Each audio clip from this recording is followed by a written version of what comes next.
जय हिंद मेरे सभी प्यारे विद्यार्थियों को। मैं राहुल एक बार फिर से आप सभी का स्टडी आईक्यू में स्वागत करता हूं। तो जितने भी मेरे प्यारे विद्यार्थी आ चुके हैं, एक बार जल्दी से वीडियो को लाइक कर दीजिए और सब्सक्राइब कर लीजिए चैनल को, और साथ में वीडियो को शेयर करके आ जाइए अपने सभी यार दोस्त और चाहने वालों के साथ, ठीक है। तो जल्दी से आ जाइए और फिर उसके बाद स्टार्ट करते हैं क्वेश्चंस। और एक क्वेश्चन जो कल मैंने होमवर्क में दिया था, ठीक है, वो क्वेश्चन भी अभी आपको मैं करवा दूंगा, बट एक बार जल्दी से शेयर करके सही बच्चे आ जाइए, फिर स्टार्ट करते हैं क्लास को। जल्दी आ जाइए, फिर स्टार्ट करें, ठीक है। और अगर सर कोई बच्चा क्वेश्चन भेजा करे उसका स्क्रीनशॉट ले लेना, ठीक है, जिससे कि, और ये दे रखा है आपको, जैसा कि कल पीडीएफ डाली गई थी तो यहाँ पे डाल दी जाती है। टेलीग्राम है, Rahul Deswal study IQ official के नाम से ये टेलीग्राम का ग्रुप है। और भी बच्चों ने इस नाम से टेलीग्राम बना रखा है, तो जिसके सबसे ज़्यादा मेंबर्स होंगे उस वाले ग्रुप को ज्वाइन कर लेना।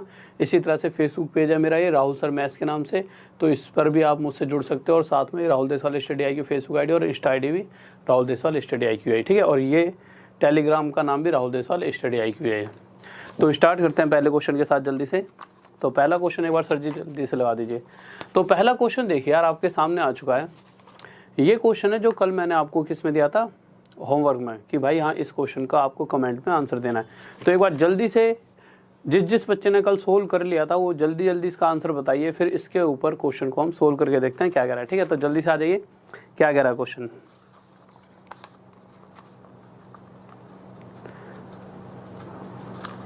तो देखिए क्वेश्चन जो कह रहा है, क्वेश्चन को समझते हैं पहले, ठीक है, फिर उसके बाद नेक्स्ट क्वेश्चन पर चलेंगे। तो क्वेश्चन ये कहना चाहता है कि एक व्यक्ति है, अगर आप सबसे पहली लाइन पढ़ रहे होंगे तो a man can type 20 lines in 10 minute. कहने का मतलब है एक व्यक्ति, जैसा मैं आपसे कहूँ कि आप 10 मिनट में 20 लाइन लिख सकते हो। अगर आप 10 मिनट में 20 लाइन लिख सकते हो तो 1 मिनट में कितनी लाइन लिखोगे? तो आप साफ साफ आराम से बता पाओगे कि भाई 1 मिनट में आप 2 लाइन लिखोगे। अगर 10 मिनट में 20 तो 1 मिनट में आप 2 लाइन लिख सकते हो। यानी कि जिस भी व्यक्ति की बात इस क्वेश्चन में की जा रही है उसकी रफ्तार है कि वो 1 मिनट में 2 लाइन लिख सकता है। पर साथ में क्वेश्चन ये भी कह रहा है कि वो 8% का मार्जिन छोड़ रहा है। कहने का मतलब है कि जितना भी वो काम कर रहा है, पूरी लाइन तो नहीं लिख रहा, उसका 8% हिस्सा तो क्या छोड़ देता, मार्जिन। यानी कि अगर देखा जाए, अगर वो 8% मार्जिन छोड़ता है तो एक्चुअल में वो 92% काम कर रहा है। तो पूरी लाइन थोड़ी भरी है उसने, उसका 92% हिस्सा ही भरा है। तो 1 मिनट में काम तो 2 कर रहा है, 2 लाइनें लिख रहा है, बट उन 2 लाइनों का सिर्फ 92% हिस्सा ही वो यूज़ कर रहा है। यानी कि उसकी जो क्षमता है, वो काम करने की जो उसकी एफिशिएंसी है, वो क्या है कि वो 1 मिनट में इतना काम कर सकता है, 2 × 92%। ये उसका 1 मिनट का काम आ गया। अब क्वेश्चन ये पूछना चाहता है कि यही व्यक्ति को अगर काम मिल जाए, और काम क्या मिले कि उसको 23 पेज टाइप करने हैं और हर एक पेज में 40-40 लाइन है, और इस बार वो क्या कर रहा है, पहले से ज़्यादा मार्जिन ले रहा है। और कितना ज़्यादा मार्जिन ले रहा है, तो क्वेश्चन के हिसाब से वो पहले से 25%, यानी कि 1/4, 25% ज़्यादा मार्जिन ले रहा है। इसको यहाँ लिख लेते हैं।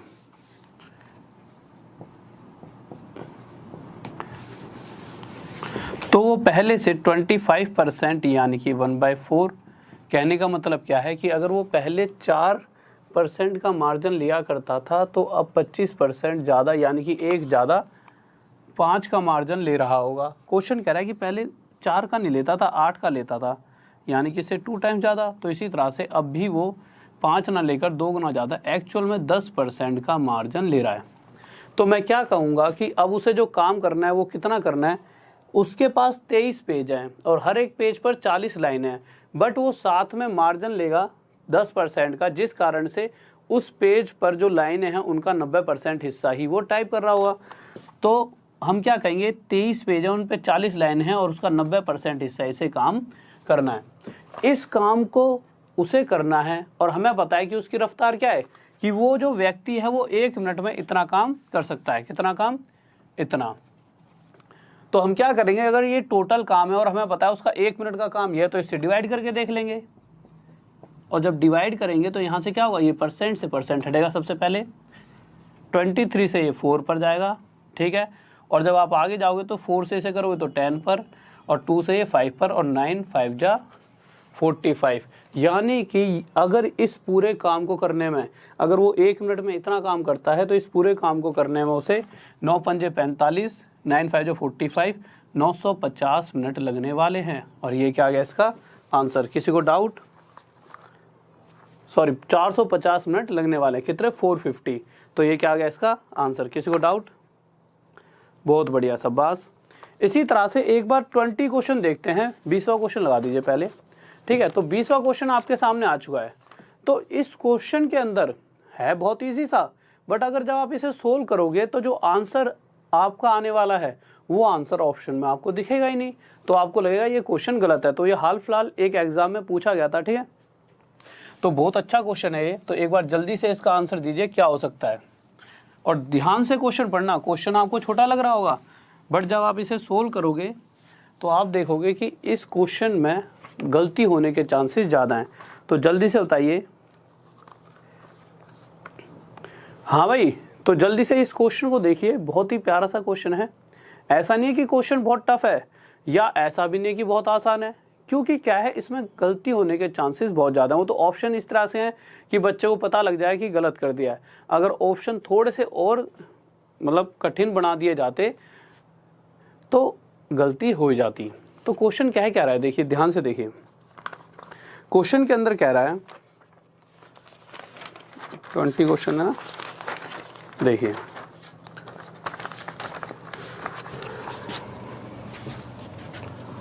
कि 2x प्लस 9 अपॉन में x इक्वल्स टू 9 दे रखा है, ठीक है। और हमसे पूछा गया है कि x का स्क्वायर प्लस 1 अपॉन में x का स्क्वायर, इसकी मिनिमम वैल्यू बतानी है। समझ रहे होंगे आप, हमें ये दे रखा है और इसकी मिनिमम वैल्यू हमें निकालनी है। तो एक बार देखता हूँ, मुझे जैसा लगता है बहुत से बच्चों का आंसर आ चुका होगा, तो जल्दी से बताइए। अब आप देखिए, कुछ बच्चों का आंसर आ रहा है 82/9, पर अगर आप ध्यान से देख रहे होंगे तो 82/9 तो ऑप्शन में ही नहीं है। तो जो आपका आंसर आएगा वो आपको ऑप्शन में दिखेगा ही नहीं। तो अगर ऑप्शन में नहीं है तो इसका मतलब गलत है। ये मत समझना ऑप्शन गलत है, ऑप्शन 100% बिल्कुल सही है। तो चेक करिए कि कहाँ कमी रह रही है। तो दिक्कत क्या है इस क्वेश्चन में? देखिए, इस क्वेश्चन में दिक्कत ये है कि आपने किया क्या होगा। सबसे पहले बच्चे ने क्या किया होगा, इस x की वैल्यू क्या मान ली होगी? 3। और बात सही भी है, 3 मान भी सकते हैं। क्यों मान सकते हैं 3? देखिए, अगर मैं यहाँ पे x की वैल्यू 3 रखता हूँ तो ये क्या बनेगा, जहाँ जहाँ x दिखा है वहाँ 3 रख दूंगा। तो यहाँ 3 रखूँगा, प्लस यहाँ पे 9/3। तो जब 3 से इस 9 को काटूंगा तो 3 बजाय, तो 2 × 3 6, 6 + 3 9, और इक्वल में भी क्या लिखा हुआ है 9। यानी कि x की वैल्यू 3 पुट करने पर इस तरफ वाला जो पार्ट है वो 9 बन जाता है, और इधर भी 9 है। यानी कि दोनों साइड आपस में इक्वल हो रही हैं। अगर मैं x की वैल्यू 3 रखता हूँ तो हाँ, मैं x की वैल्यू 3 ले सकता था। और अगर मैं x की वैल्यू 3 ले रहा होता, उस कंडीशन में मेरा आंसर क्या बनता? उस कंडीशन में मेरा आंसर होता, यहाँ पे x की वैल्यू 3, 3 का स्क्वायर 9, प्लस 1 अपॉन में s की वैल्यू 3, 3 का स्क्वायर 9, 9 × 9 81 + 1 82/9, जो कि बहुत बच्चों ने आंसर दिया है, ठीक है। किस किस का आ रहा है ये? बट अगर आप इस क्वेश्चन को ध्यान से समझिए, क्वेश्चन ने क्या पूछा है? मिनिमम वैल्यू, न्यूनतम संख्या, ठीक है, मिनिमम वैल्यू पूछी है। तो आपको थोड़ा और फोकस करना पड़ेगा। आपके लिए ये बेटर हो गया कि हाँ, ये आंसर ही ऑप्शन में नहीं था, तो कहीं ना कहीं गलती है। तो आप क्या करोगे? आप देखिए, अगर आप इसे और ध्यान से देखोगे, देखिए छोटी से छोटी हमें वैल्यू जाननी है। तो उसके लिए अगर आप देखोगे तो x की वैल्यू एक तो 3 है, और x की वैल्यू क्या हो सकती है? तो हम दो ही चीज़ सोच सकते हैं, x की वैल्यू या तो डायरेक्ट 3 थी, या फिर और क्या सोच सकते हैं हम x की वैल्यू? तो हम x की वैल्यू क्या सोचेंगे? 3/2। अगर मैं यहाँ पे x की वैल्यू 3/2 मानता हूँ, तो यहाँ भी x की वैल्यू 3/2 रखनी पड़ेगी, और यहाँ पर भी x की वैल्यू 3/2, यानी कि 3 नीचे हो जाएगा, 2 ऊपर। तो ये 3 3 = 9, और ये 2 से 2 कट जाए, 3 + 2 × 3 6, यानी कि 3 + 6 9।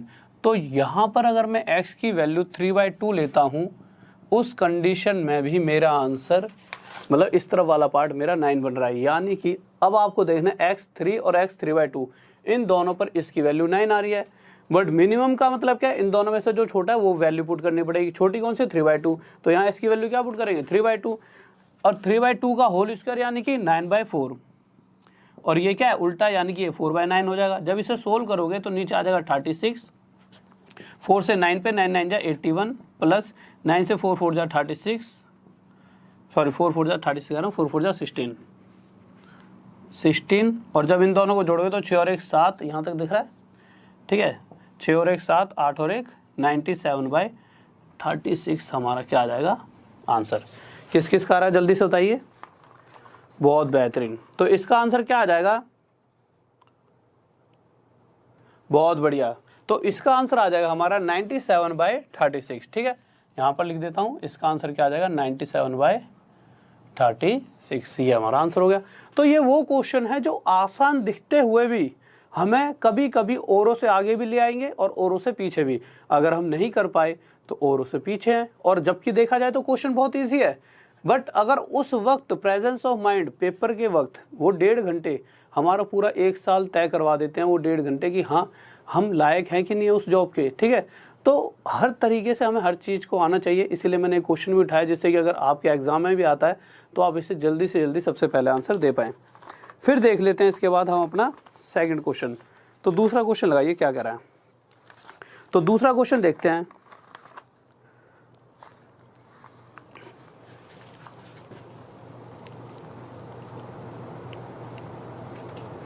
हाँ भाई ठीक है, डेली पीडीएफ दो, कोशिश यही होती है, बट क्या है कि क्लास जो होती है थोड़ी लेट नाइट है, ठीक है। तो क्या होता है कि यहाँ से सर वगैरह को सबको जाना पड़ता है, तो सब निकल लेते हैं, तो इस चक्कर में थोड़ी सी अगले दिन आते हैं तो थोड़ा सा लेट हो जाता है, नहीं तो वैसे कोशिश यही रहती है कि आज ही डाल दी जाती है पीडीएफ। अगला क्वेश्चन देखिए, इसका आंसर बताइए।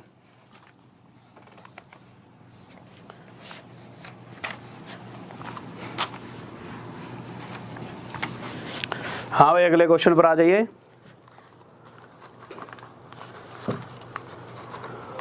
ओके तो ठीक है, देखिए क्वेश्चन क्या कह रहा है, ध्यान से देखेंगे हमारा क्वेश्चन क्या कह रहा है।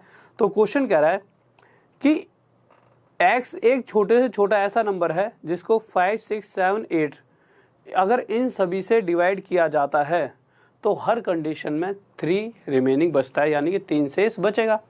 अब अगर ये बात यहीं तक होती, क्वेश्चन अगर गलती से इतना ही दे रखा होता कि एक ऐसा नंबर बताइए, जब भी इस तरह का क्वेश्चन आए तो आप दो तरीकों से सोचोगे। कैसे, अगर क्वेश्चन सिर्फ इतना सा पूछा गया होता कि एक ऐसा नंबर बताइए जो 5 6 7 और 8 इन चारों से पूरी तरह डिवाइड हो जाए, तो वो नंबर क्या होता जो इन चारों से पूरी तरह डिवाइड हो जाएगा, यानी कि और साथ में वो छोटे से छोटा हो तो वो इन चारों का एलसीएम।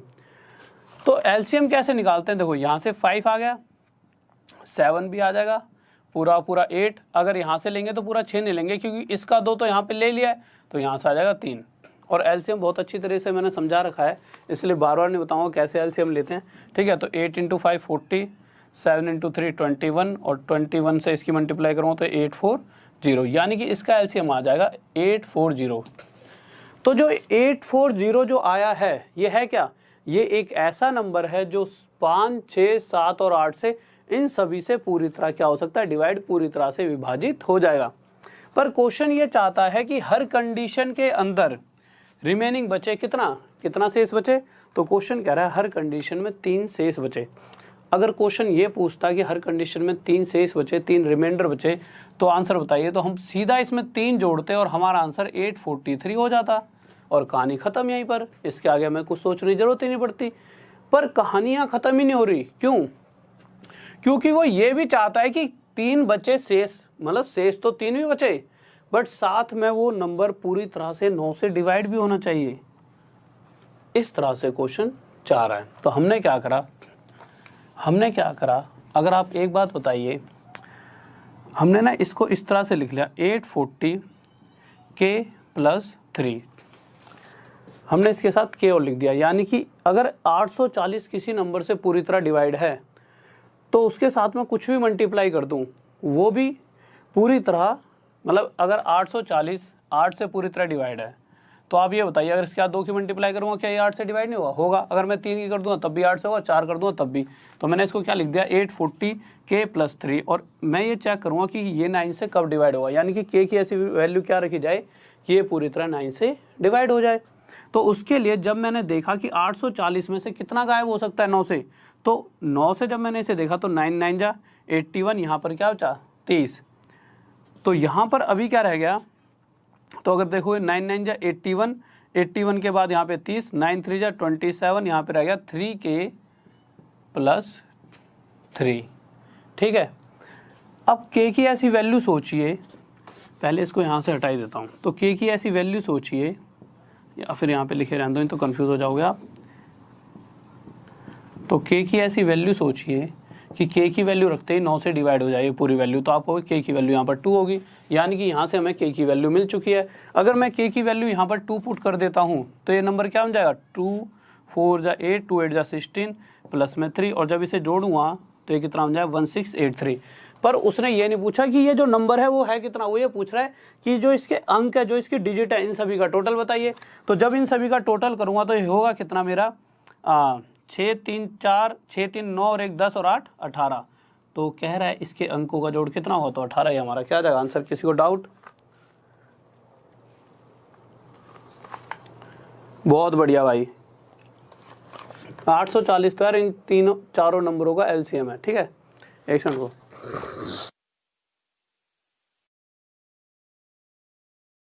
जो 840 है वो 1 2 3 4 इन चारों नंबरों का एलसीएम। नेक्स्ट क्वेश्चन लगाइए सर जल्दी से। थर्ड क्वेश्चन देखते हैं क्या कर रहा है।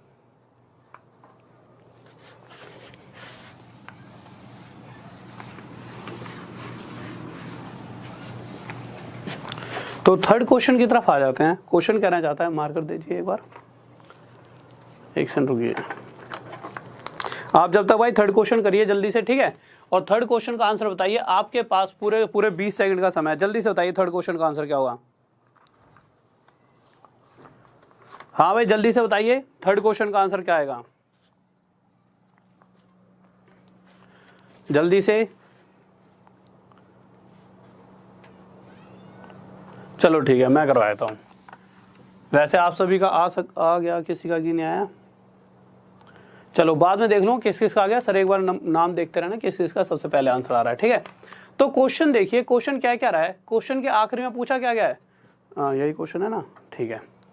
तो क्वेश्चन पूछना चाहता है, देखो इस क्वेश्चन को दो तरीकों से समझेंगे। अगर डायरेक्ट समझना हो तो समझेंगे, और फिर अगर इसका पूरा वे समझेंगे कि इसका कंसेप्ट क्या है, ये चीज़ें कहाँ से बनी। तो अगर जब भी डायरेक्ट ऐसे दे दिया गया कि कोई इक्विलेटरल ट्रायंगल है, इक्विलेटरल ट्रायंगल यानी कि समबाहु त्रिभुज, और उसके अंदर किसी एक पॉइंट से उसकी तीनों साइडों पर लंब डाल दिए गए, यानी कि क्या डाल दिए गए, परपेंडिकुलर डाल दिए गए हैं, और इन तीनों परपेंडिकुलर की कुछ लेंथ दी गई हो, तो इसका एरिया क्या होगा। जैसे मैं इसको P1 बोल दूं, इसे P2 और इसे P3, तो इसका एरिया हमेशा होगा जो इक्विलेटरल ट्रायंगल का 1/√3 P1 P2 और P3, P1 + P2 + P3 इन तीनों परपेंडिकुलर का होल स्क्वायर, और ये डायरेक्ट हमारा एरिया आ जाएगा।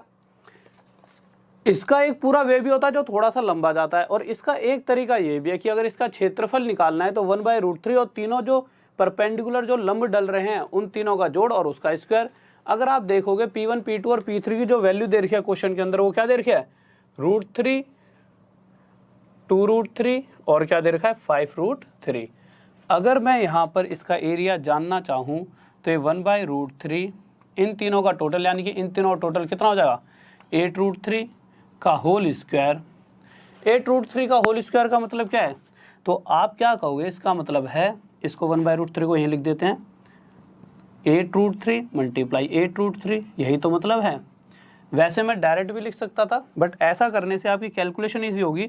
आप √3 से √3 को काटोगे, 8 × 8 64, और ये हो जाएगा 64√3, और ये आ जाएगा हमारा आंसर। किस किस का आ गया जल्दी से बताइए। बहुत बेहतरीन भाई, 64√3 जिसका आ गया, बहुत बढ़िया, शाबाश, लाजवाब। अब ऐसा नहीं है कि हर बार वो यही पूछेगा कि इसका एरिया बताइए, कभी कभी वो इसका पेरीमीटर भी पूछ लेता है। पर आगे बढ़ने से पहले कुछ चीज़ों को जान लेते हैं। एक बार सर क्वेश्चन हटा दीजिए। देखिए, क्योंकि सभी चीज़ें हमें पता होनी चाहिए। सबसे पहले तो अगर कभी भी इक्विलेटरल ट्रायंगल की बात हो, समबाहु त्रिभुज की जब भी बात होती है, इक्विलेटरल ट्रायंगल यानी कि जिसकी तीनों साइडें आपस में बराबर होती हैं, तो उसके अगर जब भी एरिया की बात होती है तो एरिया क्या होता है, √3/4 a का स्क्वायर। ये इसका एरिया यानी कि क्षेत्रफल होता है। अगर मैं इसकी हाइट यानी कि इस वाली साइड के सामने इस वर्टेक्स से इस पर अगर कोई एल्टीट्यूड डाला जाए तो इसकी h की वैल्यू जानना चाहूँ तो h होता है √3/2a। तो जब भी अगर इक्विलेटरल ट्रायंगल की बात हो रही है, अगर देखो यहाँ से लेके यहाँ तक जो एल्टीट्यूड डाला है, जो लंब डाला गया है, इसको हमने h मान लिया है। अगर वहीं इसी ट्रायंगल के अंदर किसी एक पॉइंट से इसकी तीनों साइडों पर परपेंडिकुलर लंब डाल दिए जाते तो P1, P2 और P3, अगर मैं इन तीनों का टोटल पूछूं कि इन तीनों का टोटल किसके बराबर है, तो इसकी जो हाइट थी, जो इसका एल्टीट्यूड था यानी कि h, वो होता है इन तीनों के टोटल के बराबर, P1 + P2 + P3 के बराबर। ये इसलिए बता रहा हूँ क्योंकि इसका भी बहुत बार यूज़ होता है। यानी कि अगर आपको P1, P2 और P3 पता है और आपको इस ट्रायंगल की एक साइड चाहिए हो, तो आपको h आपको पता है P1 + P2 + P3 इसकी सिंगल हाइट के बराबर होगा, h के बराबर, और आपको पता है h क्या होता है √3/2a, यानी कि √3/2a = P1 + P2 + P3। और यहाँ से आप इस ट्रायंगल की एक साइड निकाल सकते हो। जैसा कि अगर आप क्वेश्चन को देखोगे, इससे अगला क्वेश्चन तीसरे का ही नेक्स्ट पार्ट जल्दी से लगाइए। तो अगर तीसरे का नेक्स्ट पार्ट देखेंगे, उसके अंदर हमारे को पेरीमीटर पूछा गया है। अगर पेरीमीटर वाली कंडीशन में क्या करते हैं, क्वेश्चन सेम, सब कुछ सेम है, बट पूछने का तरीका उसने बदल दिया। उसने क्या पूछ लिया हमसे, पेरीमीटर यानी कि परिमाप। अब क्या करेंगे, तो कोई दिक्कत नहीं है, हम क्या करेंगे, पेरीमीटर पूछा है, हमें पता है कि इस ट्रायंगल की जो हाइट होगी, जो इस वाली साइड पे जो परपेंडिकुलर डाला गया, जो इसका एल्टीट्यूड है, वो h = P1 + P2 + P3 होता है। और क्वेश्चन के अंदर अगर आप देख रहे होंगे तो तीनों परपेंडिकुलर की लेंथ क्या है, एक हमारा √3 है, एक 2√3 है, एक कितना है 5√3, और h कितनी होती है, h होती है √3/2a। अगर मैं इन तीनों को जोड़ता हूं तो ये कितने बन जाएंगे, 8√3।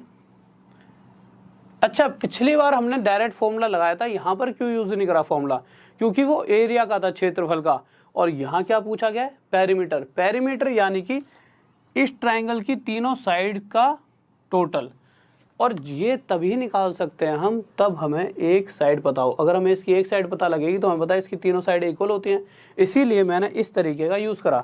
यहाँ से √3 से ये √3 हटेगा और ये 2 उधर जाकर मल्टीप्लाई होकर कितना आ जाएगा, 16। तो अगर इसकी एक साइड 16 है तो हमें पता है इसकी तीनों साइडें 16 होती हैं, तो इसका पेरीमीटर क्या आ जाएगा, 16 × 3 यानी कि 48। ये हमारा आंसर आ जाएगा। किसी को डाउट, बहुत बढ़िया। नेक्स्ट क्वेश्चन देखते हैं जल्दी से, फोर्थ क्वेश्चन।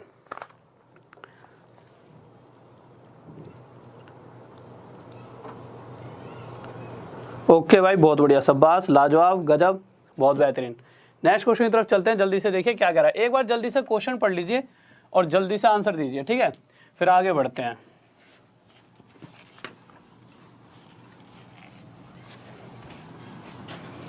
तो जल्दी से क्वेश्चन देख लेते हैं क्या कहना चाहता है। तो आगे हम क्वेश्चन के ऊपर, क्वेश्चन क्या कह रहा है, कह रहा है कि एक आदमी है, ठीक है, कोई नहीं, छोटा करके ऊपर नीचे दोनों को ही लगा दो एक साथ। देखिए क्वेश्चन क्या कहना चाहता है, इतना बहुत है। क्वेश्चन ये कहना चाहता है कि एक आदमी है जिसके 3 बेटे हैं, ठीक है, कोई दिक्कत नहीं है।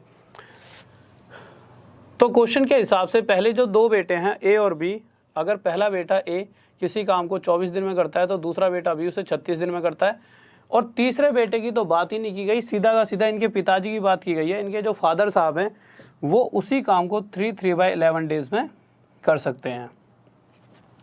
अगर इसे हम सोल्व करें तो कितना बनेगा, ये बनेगा 36/11, यानी कि मैं डायरेक्ट लिख सकता हूँ कि इनके पिताजी 36/11 36/11 डेज में उस काम को ख़त्म कर सकते हैं। पर अगर आप ध्यान से क्वेश्चन पढ़ रहे होंगे तो सबसे पहले तो चलो क्वेश्चन में आगे जाने से पहले एक बात बताइए, कहीं पर भी क्वेश्चन में ये दे रखा है काम कितना, नहीं। अब हम क्या करें, तो हमारी क्या इच्छा होगी, चलो x y मान लिया जाए। तो अपनी इच्छा है ना यार, कुछ भी मानो काम। तो हमने क्या करा, एक ऐसी वैल्यू मानी काम को हमने एक ऐसी वैल्यू मान ली जो 24, 36 और इस वाले 36 से पूरी तरह कट जाए। आप कहोगे सर फिर इस 11 का क्या है, तो कोई दिक्कत नहीं है। जो नीचे वाली वैल्यू होती है ना, जब आप एलसीएम ले रहे होंगे तो इसका होना ना होना, मतलब एलसीएम लेते वक्त इसको आप अलग ही रख देना, ठीक है। तो जब आप ऊपर वालों का एलसीएम लोगे तो एलसीएम बना 72। तो कहने का मतलब क्या है कि अगर टोटल 72 काम होता और अगर ये 24 दिन में 72 काम करेगा तो डेली से कितना काम करना पड़ेगा, 3। इसे डेली कितना काम करना पड़ेगा, 2। और ये 3 आया कैसे है, हमने इस 72 काम को 24 दिनों में बांटा, यानी कि 24 से डिवाइड करा, तब जाके हमारे पास ये क्या आया है, 3। इसी तरह से अगर हम ये जानना चाहें कि इसके पिताजी डेली कितना काम करते होंगे, तो हम इस 72 को किससे डिवाइड करके देखेंगे, 36/11 से, और ये 11 ऊपर पहुंच जाएगा और ये 36 से 2 पर कट के कितना आ जाए, टोटल 22। यानी कि इनके पिताजी एक दिन में 22 काम कर रहे होंगे। अब आप एक बार आखिरी लाइन पढ़िए, तो क्वेश्चन ये कह रहा है कि जितना इनके पिताजी काम करते हैं ना, अपने बच्चों से 2 गुना काम करते हैं।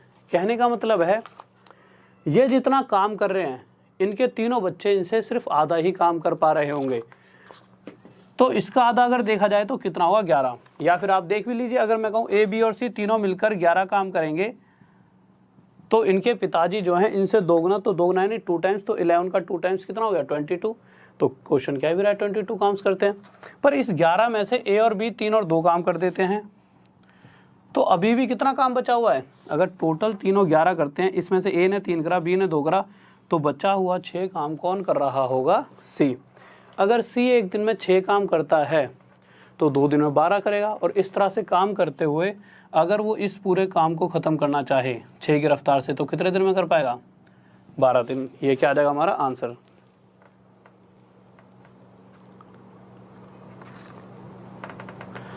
बहुत बढ़िया भाई, बहुत बढ़िया, शाबाश, लाजवाब, गजब। नेक्स्ट क्वेश्चन की तरफ चलें। नेक्स्ट क्वेश्चन लगा दीजिए जल्दी से।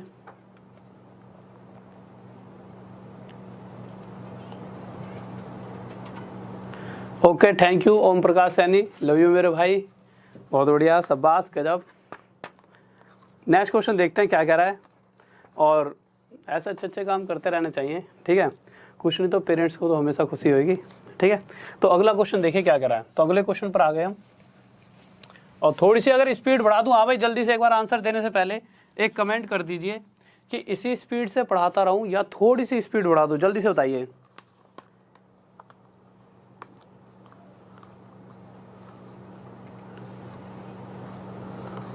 हाँ भाई जल्दी से बताइए, स्पीड इतनी ठीक है या आप कहोगे तो थोड़ी सी और बढ़ा दी जाएगी। ओके विपिन गुज्जर भाई, ध्यान नहीं दिया होगा बहुत सारे। दो पढ़ाते वक्त क्या होता है कि हम एक ही जगह पर फोकस कर सकते हैं, समझ रहे होंगे आप, ठीक है। तो देखिए क्वेश्चन देख लेते हैं क्या कह रहा है। इस बार क्वेश्चन कह रहा है ए प्लस बी और बी प्लस सी 2 व्यक्तियों का ग्रुप है, ए प्लस बी और बी प्लस सी। ए प्लस बी और बी प्लस सी 2 तरह के 2 ग्रुप हैं। अगर ए प्लस बी की बात की जाए तो 12 दिन में किसी काम को खत्म कर सकते हैं, और बी प्लस सी की बात की जाए तो वो कितने दिन में किसी काम को खत्म कर देंगे, 6 सही 2/3 दिन में। अब अगर इस तरह से हम क्वेश्चन आगे सोल्व करेंगे तो थोड़ी दिक्कत बनेगी। हमने क्या करा, ऐसे सोल्व कर लिया, 6 की 3 से 18 और 2 20, तो इसे हमने क्या लिख दिया 20/3। तो यहाँ से अब आगे क्या करेंगे, तो जैसा पहले करा था इन दोनों का एलसीएम लेंगे, किसका, इस नीचे वाले को नहीं लेंगे एलसीएम, लेते हो सिर्फ ऊपर वालों का। तो एलसीएम कितना आ जाएगा 60। अगर टोटल 60 काम रहा हो तो 12, अगर ए और बी 12 दिन में 60 काम करेंगे तो डेली कितना काम करेंगे, 5। और यहीं अगर मैं बी और सी की बात करता हूँ, और बी और सी 20/3 दिन में 60 काम करते हैं, तो एक दिन में कितना करेंगे, तो 60 को 20/3 से डिवाइड करके देख लेंगे, तो 20 से 3 पर और 3 पर जाके मल्टीप्लाई 3 से 9, यानी कि ये दोनों मिलकर 9 काम कर रहे होंगे, ठीक है। अब क्वेश्चन क्या कह रहा है, क्वेश्चन ये कह रहा है कि काम चाहे कैसे भी चला हो, पर जितने भी दिन चला हो, बट अगर एक ही बात की जाए तो ए सिर्फ 3 दिन ही काम करेगा। अब वो बात अलग है, क्वेश्चन कह रहा है कि भाई ए ने 3 दिन काम करा, ये तो नहीं कहा कि ए ने पहले 3 दिन करा या आखिरी 3 दिन करा है, ए ने काम 3 दिन करा है। फिर बी की कह दी गई है कि बी ने कितने दिन करा है, 4 दिन। इसी तरह से सी का बता दिया, सी ने कितने दिन करा है, 7 दिन। ठीक है, अब आप एक बात बताइए मुझे, अगर ए अकेला काम करेगा 3 दिन में, तब भी 3 दिन में जितना वो काम कर सकता है उतना ही करेगा। तो उसने क्या करा, बी से कहा यार तू भी तो बाद में काम करेगा 4 दिन, तो यार कुछ दिन मेरे साथ काम कर ले, मैं बोर हो रहा हूँ। तो ए ने क्या करा, मतलब बी ने अपने 3 दिन किसके साथ बिता दिए, इस ए के साथ। तो इस कंडीशन में हुआ क्या, हमें पता है ए और बी दोनों मिलकर एक दिन में 5 काम कर सकते हैं। अगर वो दोनों मिलकर एक दिन में 5 काम करते हैं, तो जब वो दोनों 3 दिन तक काम करते रहे होंगे तो उन्होंने कितना काम कर दिया होगा, 15 काम खत्म कर दिया होगा। अब उसके बाद क्या हुआ, ए तो भाई अपना निकल लिया, ए ने कहा ठीक है भाई अपना काम बनता, भाड़ में जा जनता। अब बी रह गया अकेला, बी के पास एक दिन बचा था, पर बी अब क्या सोचे यार कि अब एक दिन यार कैसे कटे यार, ए तो बेचारा भाग गया। तो इस बी ने सी से कहा यार कि तू 7 दिन काम तो करेगा ही, अपने हिस्से का 1 दिन का काम मेरे साथ कर ले। ठीक है भाई, सी भी मान गया। सी बेचारा हमारा बेवकूफ़ था, उसे पता नहीं था ये बेवकूफ़ बना रहा है। तो बी और सी, ठीक है, दोनों ने मिलकर 1 दिन काम करा, और मुझे पता है ये दोनों मिलकर 1 दिन में कितना काम करते हैं, 9। तो इन दोनों ने अगले 1 दिन में कितना काम करा होगा, 9। और इस तरह से देखा जाए तो 24 काम खत्म हो चुका था। और अगर 60 में से 24 काम खत्म हो चुका था तो काम बचा कितना, तो आप कहोगे 60 - 24, यानी कि अभी भी 36 काम बचा हुआ था। और ये 36 काम किसके हिस्से का हुआ, भाई ए 3 दिन काम करेगा, अब वो कभी भी करे, इसका मतलब उसने 3 दिन में अपने हिस्से का काम कर दिया। बी ने भी टोटल 4 दिन काम कर लिया, यानी कि बी ने भी अपने हिस्से का काम कर लिया। तो ये 36 काम बचा है सी के हिस्से का, और सी के पास अभी दिन कितने हैं, 6। यहाँ से हमें ये तय हो चुका है कि सी 6 दिन में 36 काम खत्म कर देता होगा, तभी इस तरह से काम खत्म हो रहा है। अगर सी 6 दिन में 36 काम करेगा, इसका मतलब ही ये है कि वो डेली कितना काम करता होगा, 6। भाई 6 दिन में 36 काम कर रहा है सी, इसका मतलब क्या है, वो डेली 6 काम करता हुआ। तो यहाँ से हमें सी की रफ्तार मिल चुकी है कि सी 1 दिन में कितना काम करता है, 6। अगर बी और सी 1 दिन में 9 काम करते हैं, उसमें से सी ने कर दिया 6 काम, तो बी के हिस्से में कितना आया, 3। तो यहाँ से बी की रफ्तार आ गई। अगर बी 3 काम करता है तो ए और बी 5 काम करते हैं। अगर बी 3 करता है तो ए कितना करता होगा, 2 काम। तो यहाँ से हमें ये पता चला कि ए जो अकेला अगर काम करने लग जाए तो डेली 2-2 काम कर सकता है।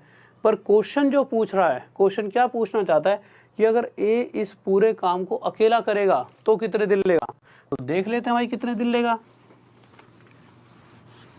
तो अगर ए इस पूरे 60 काम को करना चाहे 2 की रफ्तार से तो कितने दिन ले लेगा, 30 दिन। ये पूछा गया। किसी को डाउट जल्दी से बताइए। बहुत बेहतरीन, थैंक यू भाई, thank you. Okay, next question की तरफ चलते हैं जल्दी से। तो नेक्स्ट क्वेश्चन देखते हैं, 6th क्वेश्चन देखिए क्या कह रहा है। बहुत बढ़िया भाई, 3, 4, 7 क्वेश्चन के अंदर दे रखा है, मैंने कहीं से लिया नहीं है। अगर आप क्वेश्चन देखोगे तो बता रखा है ए 3 दिन काम करता है, बी 4 दिन और सी 7 दिन। ठीक है, तो ये क्वेश्चन में दे रखा है। ये हमारे एक बच्चे का डाउट है, मोहित का, तो ये क्वेश्चन में ही दे रखा है भाई। और किसी का कोई डाउट?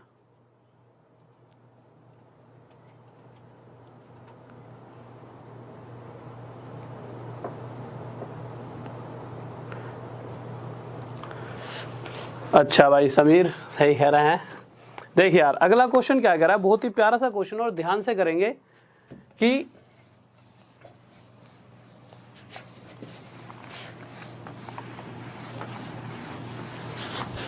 देखिए अगर हम क्वेश्चन को देखें तो बहुत मुश्किल क्वेश्चन नहीं, आसान सा क्वेश्चन है। कैसे आसान सा है, अगर कहीं पर ऐसा लिखा होता x + 1/x अगर 3 है और हमसे ये पूछ लिया जाता है x का क्यूब + 1/x का क्यूब, तो हम आसानी से बता देते। कैसे बता देते, हमें पता है x + 1/x 3 है, तो x का क्यूब + 1/x का क्यूब क्या हुआ, इस वाली वैल्यू का क्यूब यानी 3 का क्यूब 27 - 3 मल्टीप्लाई यही वाली वैल्यू, तो 27 - 9 = 18 हमारा आंसर आ रखा होता। मतलब 1 सेकंड में हमारा आंसर 18 आ गया होता।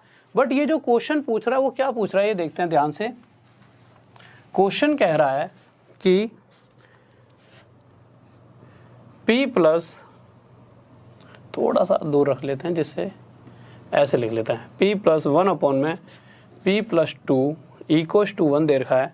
तो हमसे पूछा गया p प्लस 2 की होल क्यूब प्लस 1 अपॉन में p प्लस 2 की होल क्यूब माइनस में 3, ये हमसे पूछा गया है।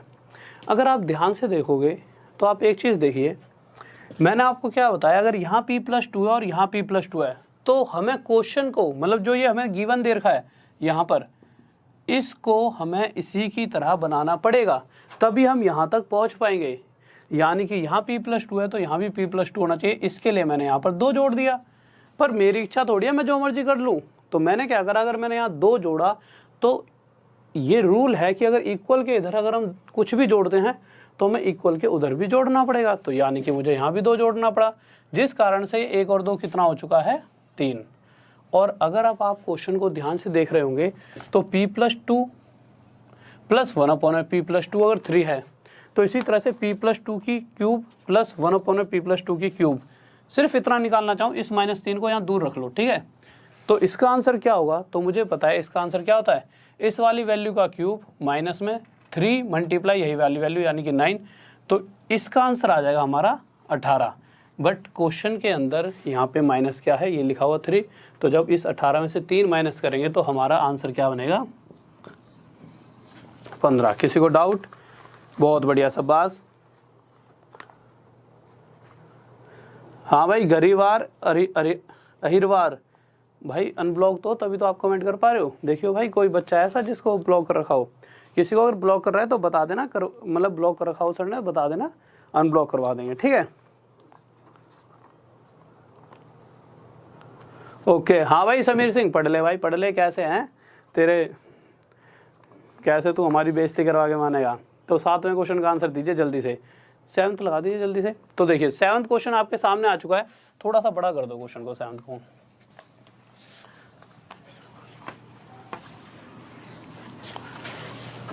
तो जल्दी से देखिए क्या कह रहा है क्वेश्चन।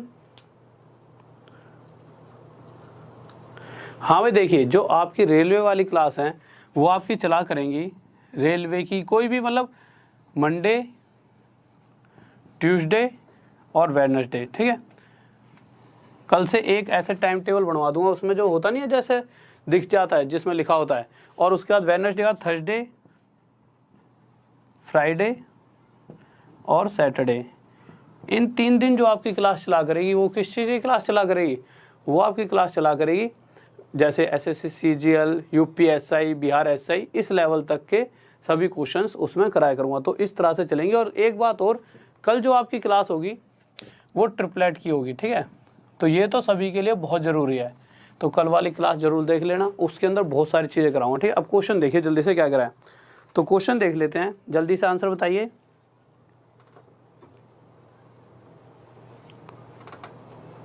हाँ भाई देखिए, अगर क्वेश्चन देखा जाए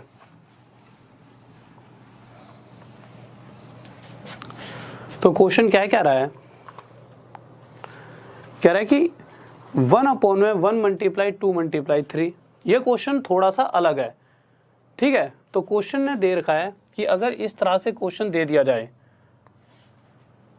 ठीक है, 1 अपॉन में 1 मल्टीप्लाई 2 मल्टीप्लाई 3 प्लस 1 अपॉन में 2 3 4, फिर प्लस 3 4 5 प्लस 1 अपॉन में n प्लस 1 n प्लस 2, ये हमें क्वेश्चन दे रखा है, ठीक है। नीचे कर देना, ठीक है। अगर ये क्वेश्चन दे दिया जाए और हमसे पूछ लिया जाए, सॉरी एक चीज़ थोड़ी सी मिस हो गई है, मैं सोच रहा था इसमें यहाँ पर डॉट डॉट भी, यानी कि ये सीरीज चल रही है बहुत लंबी, ठीक है। और इसको मैं यहाँ पर लिख देता हूँ कि 1 अपॉन में, साफ दिख रहा है यहाँ तक, n प्लस 1 n प्लस 2, और वो पूछ ले कि इसका आंसर बताइए। और ये हाल फिलहाल के एक पेपर का ही क्वेश्चन है, वहीं से उठाया। ये सभी क्वेश्चंस आपके कहीं ना कहीं एग्जाम में पूछे गए हैं।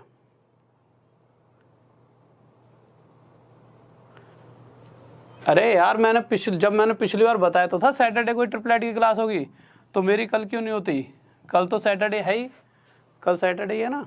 हाँ, तो कल सैटरडे है, तो मैंने बहुत दिन पहले बोल रखा था सैटरडे को होगी। देखिए, तो जब भी इस तरह से सीरीज चल रही हो, 3 3 नंबर दे रखे हों, 1 2 3 1 2 3 1 2 3, तो इसका एक फॉर्मूला होता है, उसे आप याद रख लेना, क्योंकि ये बहुत ज़्यादा मतलब पेपरों में आपको देखने को मिलेगा। हाल फिलहाल में अभी आया है इस तरह का एक क्वेश्चन, अभी दूंगा कैसे पूछा गया था, ठीक है। तो इसलिए मैंने ये क्वेश्चन भी आपके सामने रखा है। तो इसका फॉर्मूला होता है, और याद करना बहुत मुश्किल नहीं है, सिंपल। यहाँ पे नीचे लिख दो n+1। n क्या है, जो भी ये सारी नंबर ऑफ टर्म्स हैं, ठीक है। n+1, n+2 और ऊपर लिख दो n+3, समझ रहे हो, n+1, n+2, n+3 और ऊपर रख दीजिए यहाँ पे n और यहाँ पे 4, और ये आ गया इसका आंसर, ठीक है। समझ रहे हो, n+1, n+2, n+3 और यहाँ पे n/4, यही हमारा आंसर हो जाएगा। चाहे आप चेक करके देख लीजिए, अगर इसे हम सोल्व करते हैं, ठीक है, जैसे आप एक क्वेश्चन ही ले लीजिए, तो इसके बाद अगला क्वेश्चन ले लेते हैं, उसको फॉर्मूला भी लगा के देखेंगे और बिना फॉर्मूले के आप कैलकुलेट करके देखना, ठीक है। तो नेक्स्ट क्वेश्चन लगा दीजिए। तो ये क्वेश्चन आपके सामने दे रखा है, अभी हाल फिलहाल में एक एग्जाम में पूछा गया था। तो जल्दी से इसका आंसर बताइए। हाँ भाई जल्दी से देखिए, हाँ भाई, हाँ देखिए जल्दी से। तो इसको मिटा दो एक बार। नेक्स्ट क्वेश्चन देखिए। तो अगला क्वेश्चन क्या कह रहा है, इसी तरह का क्वेश्चन है, 1/1 × 2 × 3 प्लस 1/2 × 3 × 4 प्लस 1/3, 4, 5 प्लस 1/4, 5, 6। इस तरह से क्वेश्चन पूछा गया है। अब अगर इसे नॉर्मल बिना फॉर्मूले के किया जाए तो ये बहुत ही थोड़ा सा लंबा पड़ जाएगा ना, हमारे पास इतना टाइम। तो हम करेंगे क्या, n का मतलब क्या है, नंबर ऑफ टर्म्स कितने हैं, यानी कि 1, 2, 3, 4, नंबर ऑफ टर्म्स 4 हैं।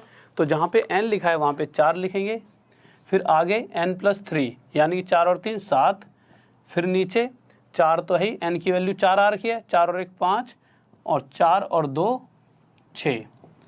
अब जो कटता है वो काट दें, तो 4 से 4 कट गया, तो ये हमारा आंसर डायरेक्ट आ गया 7/30, 6 × 5 30, तो 7/30 किस किस का आ गया। बहुत बढ़िया भाई, बहुत बढ़िया, शाबाश शाबाश, बहुत बेहतरीन। तो नेक्स्ट क्वेश्चन की तरफ चले, जल्दी से बताइए। और भाई अगर चीज़ें समझ आती हैं तो साथ में लाइक भी कर दिया करो, ठीक है। चीज़ों को इतने सारे अगर आप बच्चे हो तो लाइक करते रहा करो, ठीक है। और साथ में सब्सक्राइब कर लिया करो चैनल को, और साथ में शेयर भी कर दिया करो जिसका आंसर आ जाए। तो इसके बाद अगले क्वेश्चन की तरफ चलते हैं। तो अगला क्वेश्चन 9th क्वेश्चन, और जल्दी से बताइए किस किस का आंसर आ रहा है, तो जल्दी से बताइए।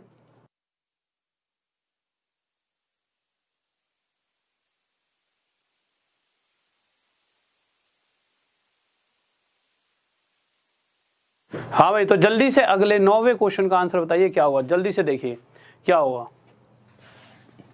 और बहुत प्यारा सा क्वेश्चन है।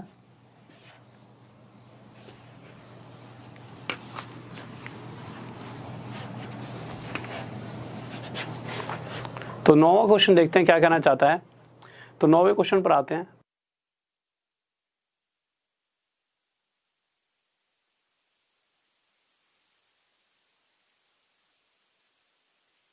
हाँ भाई देखिए, क्वेश्चन जो कह रहा है, क्वेश्चन के ऊपर आ जाते हैं। क्वेश्चन कहना क्या चाहता है, क्वेश्चन इस तरह से दिया गया है,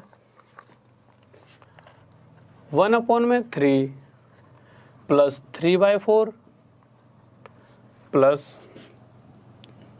5/36 प्लस 7/144 प्लस, यहाँ पर दिख रहा है, एक बार क्वेश्चन नीचे कर दीजिए, dot dot dot dot dot, ये दे दीजिए, कोई दिक्कत नहीं, क्वेश्चन हटा दो, ठीक है। तो dot dot dot dot dot आगे दे रखा है 19/8100 और पूछा गया है ये कितना होगा। तो जब भी इस तरह का क्वेश्चन आए तो एक बात हमेशा ध्यान से देखो, जैसा कि ये 3/4 लिखा है, ठीक है, क्या मैं इसे इस तरह से लिख सकता हूं। अगर ये 3/4 लिखा है तो अगर आप ध्यान से देखेंगे, इसे अगर मैं तोड़ना चाहूँ तो 1 × 4 में टूट सकता है 4। तो अगर मैं इसको 1/1 माइनस 1/4 लिख दूँ, किसको, 3/4 को, तो कोई दिक्कत नहीं, कोई दिक्कत नहीं है, हम लिख सकते हैं। इसको आप सोल्व करोगे तो ये भी आपका क्या बन जाएगा, 3/4। मेरे कहने का मतलब ये है कि जब इसे आप फैक्टर में तोड़ोगे तो 1 × 4 बनेगा, इसी तरह से जब इससे आगे वाला देखोगे तो यहाँ पर 1 और 4 है, तो यहाँ पर 4 और 9 से क्या बन रहा है 36, यानी कि यहाँ 4 है तो यहाँ भी 4, फिर यहाँ 9 है तो यहाँ भी 9 से स्टार्ट करते हुए ये 9 और 16 में टूटेगा।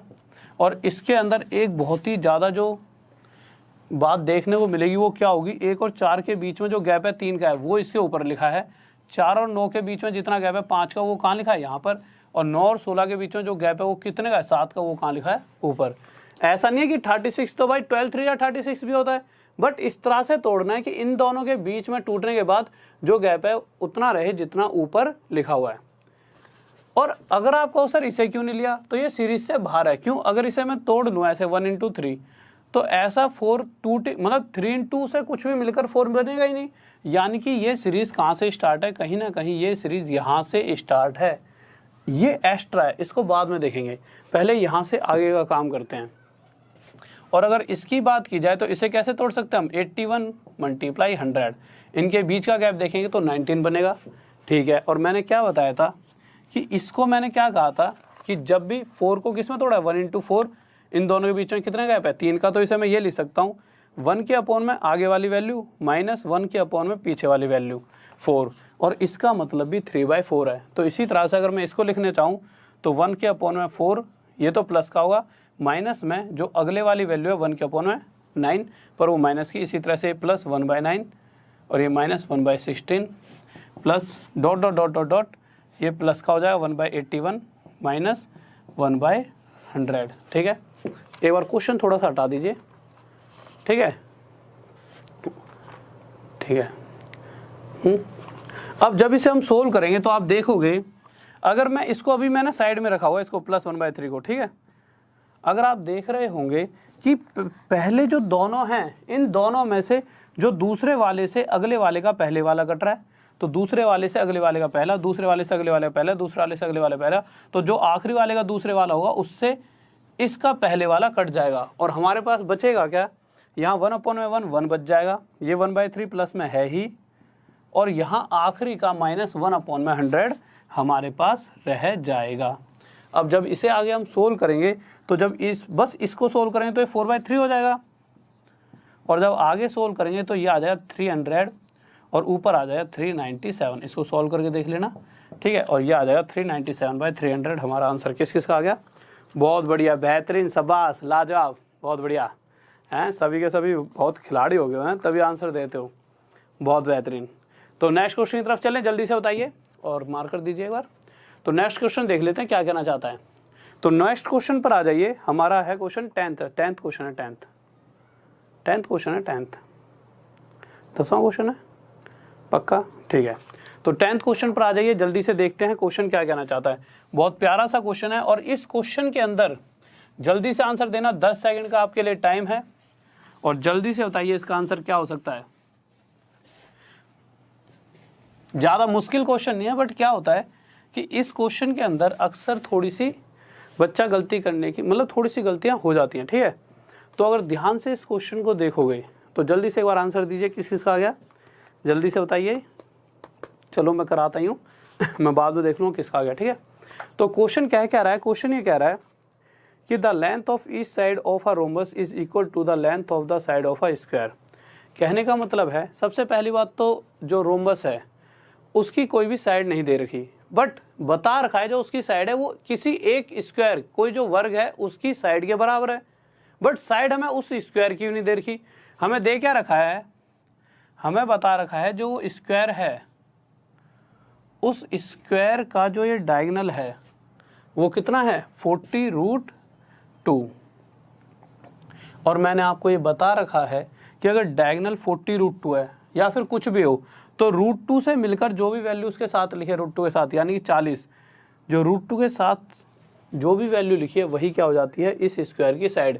तो यहाँ से मुझे ये पता लग चुका है कि इस स्क्वायर की एक साइड है कितनी 40।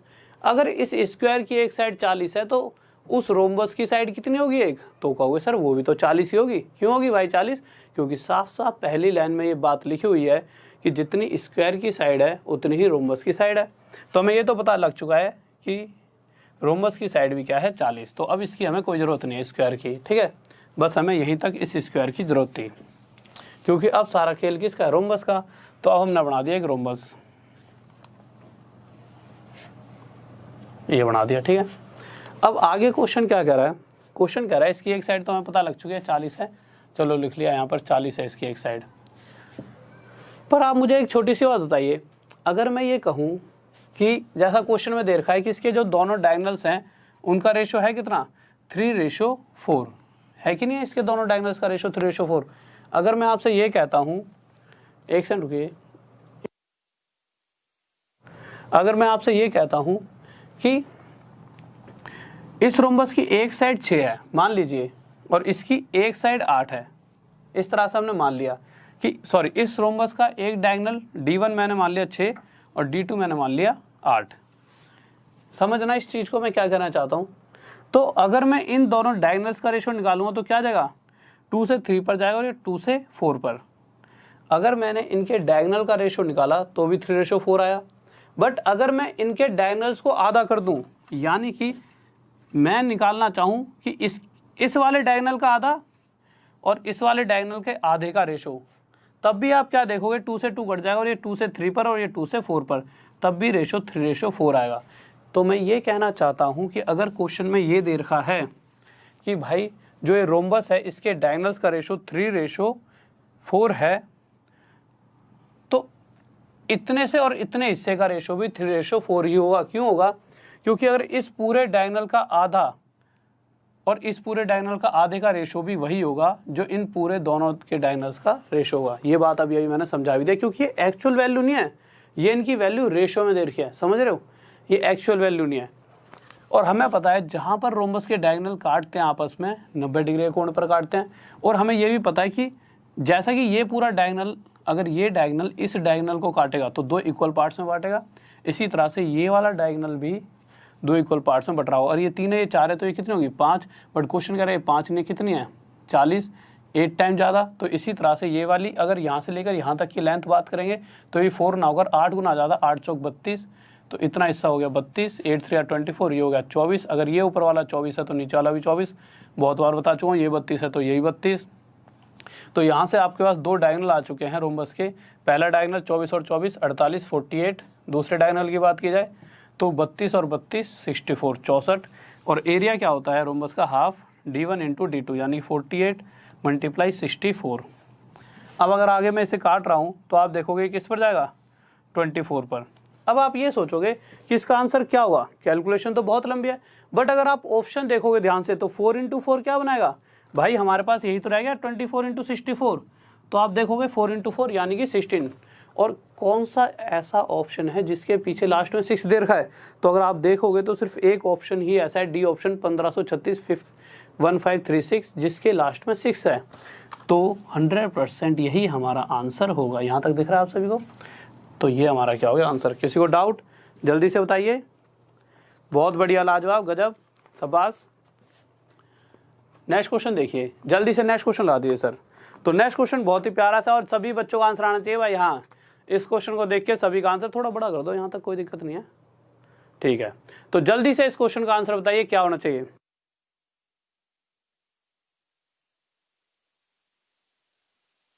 हाँ भाई, तो जल्दी से देखिए क्वेश्चन क्या कहना चाहता है, बहुत ही प्यारा सा, और इस क्वेश्चन का आंसर तो सभी बच्चों को आना चाहिए। तो जल्दी से बताइए।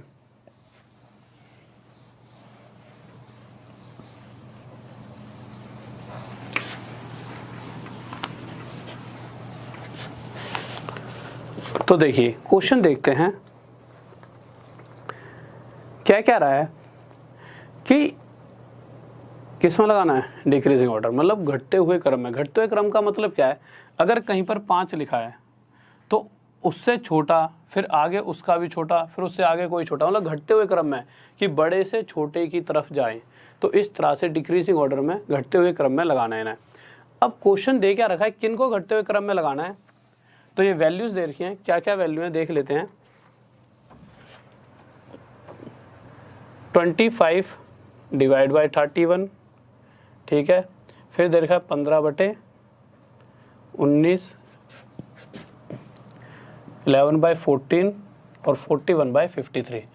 अगर आप एक बात ध्यान से देख रहे होंगे, अगर क्वेश्चन इसी तरह से लिखा हो तब तो बहुत मुश्किल हो जाएगा। इसे घटते हुए क्रम में लगाना, डिक्रीजिंग ऑर्डर में, ठीक है। चाहे इंक्रीजिंग में क्या देगा तब भी मुश्किल हो जाएगा, थोड़ा सा तो टफ पड़ेगा। तो अब क्या किया जाए, तो यार ये तो थोड़ी सी दिक्कत हो गई। तो जैसा कि मैंने आपको एक तरीका पहले समझा ही रखा है, जो अगर आप नंबर सिस्टम वाली मेरी वीडियोस देखोगे सिंप्लीफिकेशन वगैरह की, तो वहाँ पर बहुत सारी चीज़ें मैंने आपको समझा रखी हैं, पूरा टॉपिक। इसीलिए कोई भी बच्चा अगर नया जुड़ता है तो आप सबसे पहले जितनी मेरी पूरी सीरीज़ पढ़ी है, राहुल सर स्टडी IQ डालोगे तो आपको एक मतलब जैसे आप राहुल सर स्टडी IQ डालोगे तो होगा क्या, आपको पूरी की पूरी ना मतलब थोड़ा सा नीचे जाना पड़ेगा, 4-5 वीडियो नीचे एक प्लेलिस्ट मिलेगी 130-40 वीडियोस की, उस पर जाओगे तो वहाँ पे सबसे पहले कभी भी पढ़ाई करो तो परसेंटेज का सिर्फ पार्ट 1 पढ़ना। कौन सा पार्ट 1, और उसके बाद सीधा पूरी परसेंटेज मत पढ़ देना, कहीं पूरी महाभारत पढ़ने लग जाओ। फिर उसके बाद रेशो का पार्ट 1 पढ़ना। किसका पार्ट 1? रेशो का पार्ट 1 पढ़ना है। समझ गए होंगे क्या क्या करना है, पहले परसेंटेज का पार्ट 1 फिर रेशो का पार्ट 1, और इन दोनों के पार्ट 1 जब पढ़ लोगे ढंग से तब आप आओगे किसके ऊपर, फिर से परसेंटेज पर आकर और पूरी परसेंटेज को पढ़ दोगे, ठीक है। तो अब देखिए, अगर कोई भी जब नया बच्चा जुड़ेगा ये तब का काम है, ठीक है।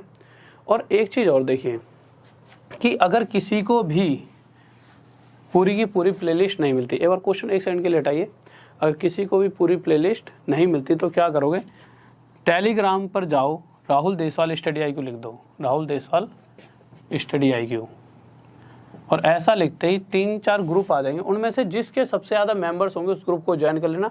डेली उसमें प्लेलिस्ट अपडेट कर दी जाती है, ठीक है, तो उस वाले ग्रुप को ज्वाइन कर लेना। अब क्वेश्चन पर आते हैं जल्दी से। क्वेश्चन क्या कह रहा है, लगा दीजिए दोबारा से। क्वेश्चन कह रहा है इसे डिक्रीजिंग ऑर्डर में लगाइए। तो जब इस क्वेश्चन को हम सॉल्व करेंगे तो 2-3 तरीके हैं इस क्वेश्चन को सॉल्व करने के। सबसे पहला तरीका हम क्या कर सकते हैं, इस वाले नंबर के साथ इसकी मल्टीप्लाई, इस वाले नंबर के साथ इसकी मल्टीप्लाई। इस तरह से भी हम चेक कर सकते हैं कौन सा नंबर छोटा है कौन सा बड़ा, बट इस तरह से चेक करने में हमें लगेगा बहुत टाइम।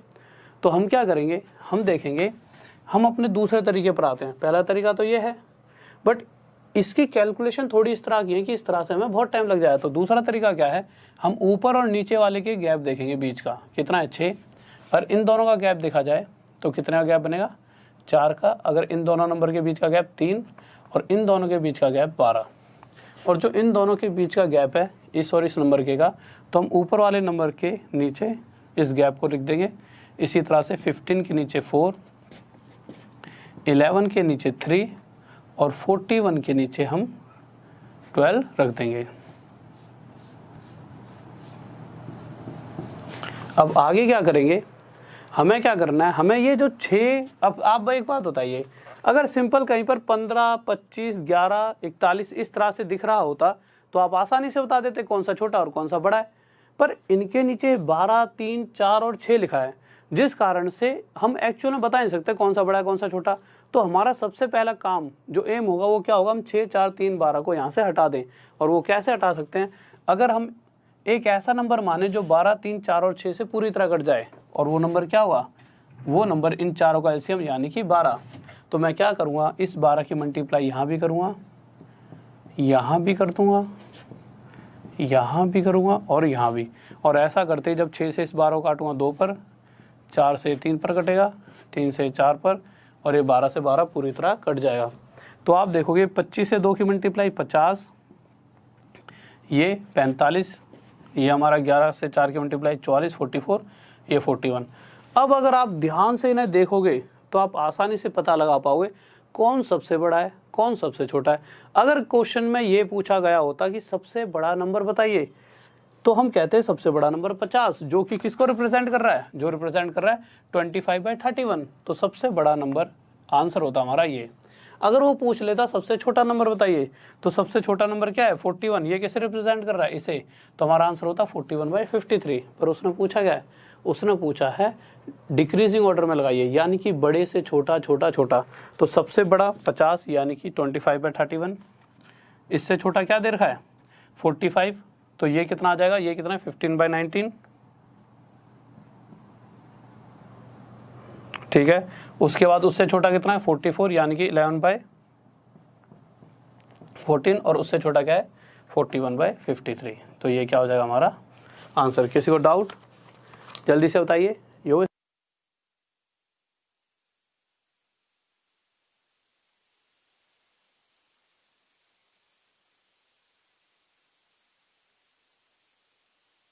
हाँ भाई देखिए, जल्दी से किसी को डाउट चल रहा है? हाँ भाई जल्दी से बताइए।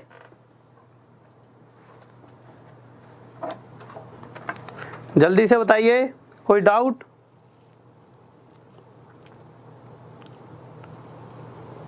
बहुत बढ़िया, शाबाश।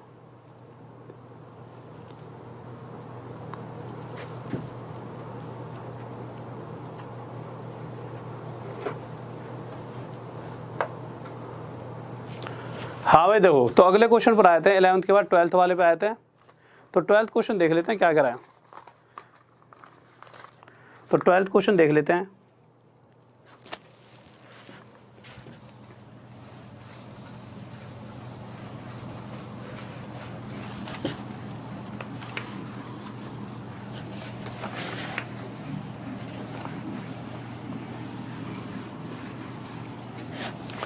देखिए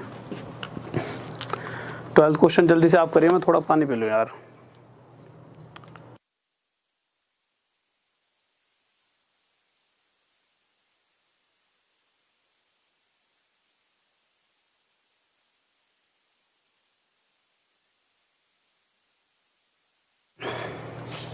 हाँ भाई देखिए, तो हमारा 12वां क्वेश्चन क्या कह रहा है? कह रहा है ए और बी दोनों मिलकर किसी काम को 30 दिन में समाप्त कर सकते हैं। बहुत छोटा सा क्वेश्चन है। क्वेश्चन कहना चाहता है अगर ए और बी जी, अगर ये दोनों व्यक्ति मिलकर किसी काम को करना चाहें तो किसी काम को मिलकर 30 दिन में ख़त्म कर देंगे। पर अगली लाइन में एक सिचुएशन दे दी है। उस सिचुएशन में हो क्या रहा है कि अगर ये दोनों मिलकर 23 दिन तक काम कर रहे हैं, यानी कि ए और बी ने क्या करा, 23 दिन तक काम करा। यहाँ से भाई दोनों चले और 23 डेज तक एक साथ काम करते रहे। जैसे ही 23वां दिन ख़त्म हुआ, बी ने काम छोड़ दिया। तो आप क्या कहोगे कि भाई बी 30 दिन होने में अभी कितने दिन बचे थे? 7 ही दिन तो और बचे थे। तो आप क्या कहोगे कि बी 7 दिन पहले काम छोड़कर चला गया। अगर ये काम छोड़कर गया है, इस वजह से हुआ क्या, जो 30 दिन का काम था वो 33 दिन में हो रहा है, यानी कि 3 डेज एक्स्ट्रा लग रहे हैं। जो काम 30 दिन में हो सकता था वही काम अब 33 डेज में हो रहा है, यानी कि 3 डेज 3 दिन एक्स्ट्रा लग रहे हैं। अब ये 3 दिन एक्स्ट्रा लगे क्यों? तो हुआ क्या होगा, ये तो कभी कहीं नहीं गया था। तो ए ने क्या करा, इन 7 दिनों में उतना काम करा जितना वो करता था पहले भी। बट उसने देखा कि बी ने 7 दिन का काम छोड़ दिया है। बी ने क्या करा है, अपने 7 दिन का काम वो छोड़कर चला गया है। तो इस काम को भी तो किसी को खत्म करना था। तो इस काम को खत्म करने के लिए ए ने आगे क्या करा, 3 दिन और एक्स्ट्रा ले लिए। तो मैं कह सकता हूं जिस काम को या जितना काम बी 7 दिन में करता था उतना काम ए ने 3 दिन में करा। तो इनके टाइम का रेशो आ चुका है। ये क्या रेशो आया है, डी से डी हटा दीजिए, 3:7। अगर ये इनके टाइम का रेशो है तो एफिशिएंसी, कार्य करने की क्षमता का रेशो क्या हो जाएगा, एफिशिएंसी का रेशो हो जाएगा 7:3। तो यहाँ से हमें क्या पता चला कि अगर जितने समय में ए 7 काम कर सकता है उतने ही टाइम में बी अकेला 3 काम करेगा। पर अगर मैं दोनों को मिलाकर देखूं तो ये दोनों मिलकर 7 और 3 कितना काम करते होंगे, 10। अगर ये दोनों मिलकर काम करें तो एक दिन में 10 काम कर रहे हैं, 2 दिन में 20। और करते करते अगर लगातार 30 दिन तक करते रहे, मतलब कोई बीच में नहीं जाए, और 10 की रफ्तार से अगर ये 30 दिन तक काम करते रहें तो ये पूरे काम को ख़त्म कर देते हैं। तो यहाँ से मैं कह सकता हूँ एक दिन में अगर 10 करते हैं, 2 दिन में 20, तो ये दोनों मिलकर 30 दिन में टोटल 300 काम कर रहे होंगे। और क्वेश्चन ये पूछना चाहता है कि इस टोटल वर्क को, इस 300 काम को अगर अकेला बी करे, और बी की रफ्तार कितनी है कि बी एक दिन में 3 काम कर सकता है, तो इस 300 काम को 3 की रफ्तार से बी कितने दिन में कर देगा, 100 दिन। और यही पूछा गया था, और ये हमारा क्या आ गया आंसर, किस किस का आ गया, जल्दी से बताइए। बहुत बढ़िया, बहुत बेहतरीन, लाजवाब, गजब, शाबाश। हाँ भाई 100 वाले सारे सही हैं, बहुत बेहतरीन, लाजवाब, गजब। तो नेक्स्ट क्वेश्चन की तरफ चले जल्दी से। तो नेक्स्ट क्वेश्चन देखते हैं जल्दी से क्या कहना चाहता है। तो अगले क्वेश्चन पर आते हैं हम। 13th क्वेश्चन बहुत ही प्यारा सा है, 15 सेकंड का टाइम दूंगा, जल्दी से आंसर दीजिए क्या होना चाहिए। तो आ जाते हैं हम अपने अगले क्वेश्चन पर और देखते हैं क्या कहना चाहता है अगला क्वेश्चन।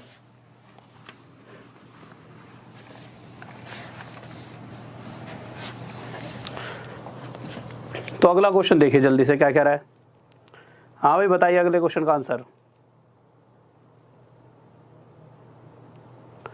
बहुत बढ़िया बहुत बढ़िया। अगले क्वेश्चन का आंसर किसी का जल्दी से देखिए। तो क्वेश्चन पर आ जाते हैं अगले पर। क्वेश्चन क्या कह रहा है 6399 इतने रुपयों को ए बी और सी में डिवाइड करना है कि मतलब तीनों के हिस्सों में बांटने हैं इस पैसों को। और जब पैसे बांटने हैं तो उसके अंदर किस तरह से बांटने हैं, तो उसने इस तरह से बोल रखा है कि पैसे को इस तरह से बांटना है कि ए को जितना मिलेगा उसका आधा और बी को जितना मिलेगा उसका 1/3 1/3 पार्ट और सी को जितना मिलेगा उसका 1/4 पार्ट। ये सभी आपस में क्या हैं, बराबर हैं। तो यहाँ से मुझे पता लगाना है कि किस अनुपात में किस रेशो में इनके बीच में पैसा बंटने वाला है। तो उसके लिए मुझे ए रेशो बी रेशो सी की वैल्यू चाहिए। और मुझे पता है कि जब भी इक्वल को रेशो में बदलना हो तो हम कैसे बदलेंगे, जो भी ए के साथ वैल्यू लिखी है क्या लिखा है 1/2। इक्वल को रेशो में बदलते ही ए के साथ जो वैल्यू लिखी है वो उल्टी होकर कितनी बन जाएगी 2। बी की वैल्यू क्या हो जाएगी, इसके साथ जो वैल्यू लिखी है उसकी उल्टी 3, इसके साथ जो वैल्यू लिखी है उसका उल्टा 4, वो सी की वैल्यू हो जाएगी। और ये क्या आ चुका है ए बी और सी का रेशो अनुपात। यानी कि अगर इनके पास टोटल 2 3 5 और 4 9 रुपये रहे होते और मैं ये पूछता कि ए को इन 9 रुपयों में से कितने रुपए मिल जाएंगे, तो आप कहते सर जी 2 रुपये, बी को 3 और सी को 4 रुपये मिल जाएंगे। पर क्वेश्चन ये कह रहा है कि इनके पास टोटल 9 रुपये नहीं है भाई, टोटल तो इनके पास कितने 6399 कितने रुपये हैं 639, यहाँ तक दिख रहा है 99 रुपीज़ है, ठीक है। यानी कि इस 9 से यहाँ पे लिख देते हैं इस 9 को, ये इस 9 से जो एक्चुअल वैल्यू है, अगर एक्चुअल में 9 रुपये ही होते तो ये हमारे आंसर बन जाते, बट एक्चुअल में जो रुपये हैं जो बटने हैं वो इतने हैं, जो इससे कितने हैं 711 711 गुना ज़्यादा। तो इसी तरह से ये हर एक वैल्यू जो इनका हिस्सा है तीनों का वो भी अपने आप से 711 गुना ज़्यादा हुआ। तो अगर एक ही हिस्से की बात की जाए तो 711 इतने गुना आया था, 2 × 2 × 2 2 7 14 1422, ठीक है। अगर बी के हिस्से की बात की जाए तो 2133 और अगर सी के हिस्से की बात की जाए 2844, ठीक है। ये आंसर आ जाएगा। नेक्स्ट क्वेश्चन की तरफ चलें। बहुत भाई बहुत बढ़िया, शाबाश। हाँ भाई बहुत बढ़िया, लाजवाब गजब। नेक्स्ट क्वेश्चन देखिए जल्दी से बताइए क्या आंसर होगा। 14th क्वेश्चन देखिए जल्दी से क्या होगा उसका आंसर। तो 14वें क्वेश्चन पर आते हैं, जल्दी से बताइए क्या आंसर होना चाहिए। तो 14th क्वेश्चन पर आते हैं, जल्दी से क्या आंसर हो सकता है, जल्दी से बताएं।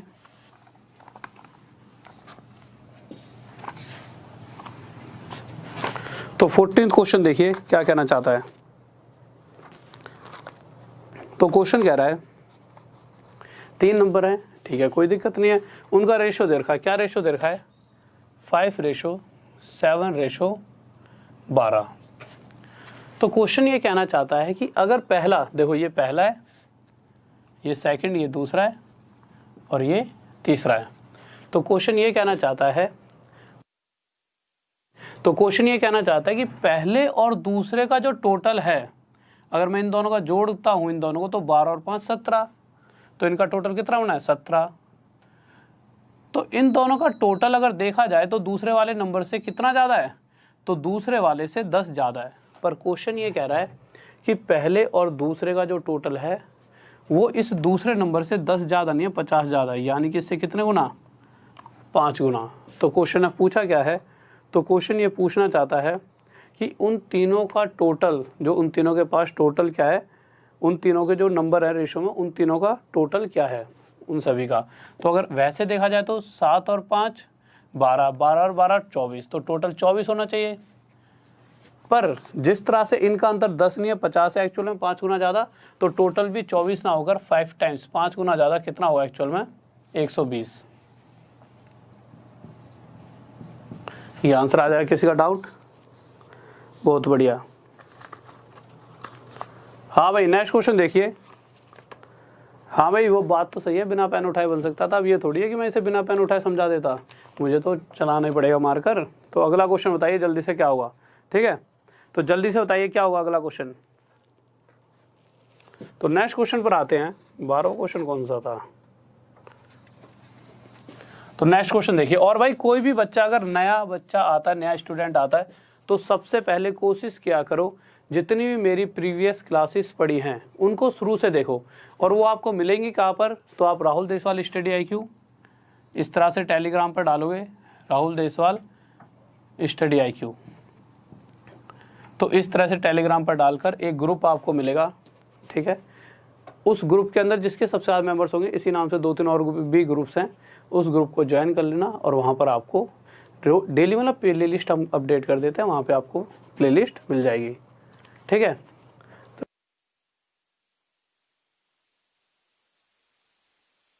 ठीक है, तो राहुल देसवाल स्टडी IQ लिख के और वहाँ से आपको प्ले लिस्ट मिल जाएगी, पहली बात। और दूसरी बात, सिंपल अगर आप ये यूट्यूब पे भी डालोगे तो आपको पूरी प्ले लिस्ट मिल जाएगी। तो क्वेश्चन पर आए थे, बहुत बच्चों का हो भी चुका होगा, बहुत बढ़िया सब बात। देखिए क्या कह रहा है क्वेश्चन, तो क्वेश्चन दे रखा है, कह रहा है कि अगर 13 संतरे कोई व्यक्ति कितने रुपए में बेच रहा है, 1 रुपए में, पर जब वो 13 संतरे 1 रुपए में बेच रहा है, जब भी इस तरह का क्वेश्चन आएगा कि भाई 13 संतरे 1 रुपए में बेचे, उसके बाद उसे या तो लॉस होगा या प्रॉफिट, और फिर वो कितने में कितने बेचे कि उसे इतने का प्रॉफिट हो जाए। इस तरह से मतलब 2 बार बातें कह रखी होंगी, तो आपको करना क्या है, यहाँ पे क्वांटिटी लिख दीजिए और यहाँ पर रुपीस। तो आपने देखा 13 संतरे 1 रुपए के बेचकर अगले को क्या हो रहा है, लॉस हो रहा है, और हो कितने का लॉस रहा है, उसको हो रहा है 20% का नुकसान। तो यहाँ नीचे कितना आ जाएगा, 80 हमने लिख दिया। फिर उसके बाद वो कह रहा है कि आगे अगर वो 30% का प्रॉफिट चाहता है, तो मैंने आपको क्या बताया था कि पहली वाली लाइन में अगर लॉस या प्रॉफिट कुछ भी होगा नीचे आएगा, और अगली लाइन में लॉस या प्रॉफिट कुछ भी होगा वो ऊपर आएगा। तो 30% का प्रॉफिट हो रहा है तो ऊपर 130 आ जाएगा। हम क्या करेंगे, 0 से 0। अच्छा, जो ये प्राइस बन गया वो क्या बन गया है, अगर 13 चीज़ों को इतने रुपए में बेचा जाए तो 30% का प्रॉफिट होगा, ये वो प्राइस आ चुका है। तो इस कंडीशन में क्वेश्चन ये पूछ रहा है कि 1 रुपए में कितनी वस्तुएं बेची जाएंगी, तो 8 यहाँ पर आ जाएगा। तो 1 रुपए में कितनी बेची जाएंगी, 8, और ये क्या हो जाएगा हमारा आंसर, रुपए के नीचे रुपए, क्वांटिटी के नीचे क्वांटिटी। इसी तरह से नेक्स्ट क्वेश्चन देखते हैं। तो नेक्स्ट क्वेश्चन देखिए जल्दी से क्या कह रहा है। तो 16th क्वेश्चन देखिए, लगा दिया आपने,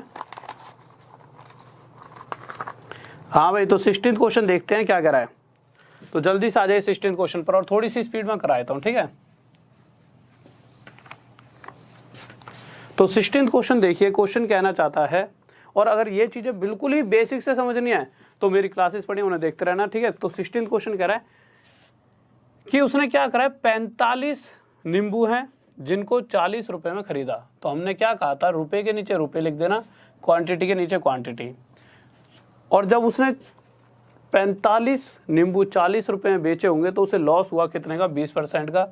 तो मैंने क्या कहा था, पहली बारी में जो भी लॉस या प्रॉफिट होगा नीचे, उसके बाद में अगली बारी में जो भी लॉस या प्रॉफिट होगी, तो हमें क्या करा, 20% का आगे प्रॉफिट हुआ, तो आगे क्या लिख दिया, 120।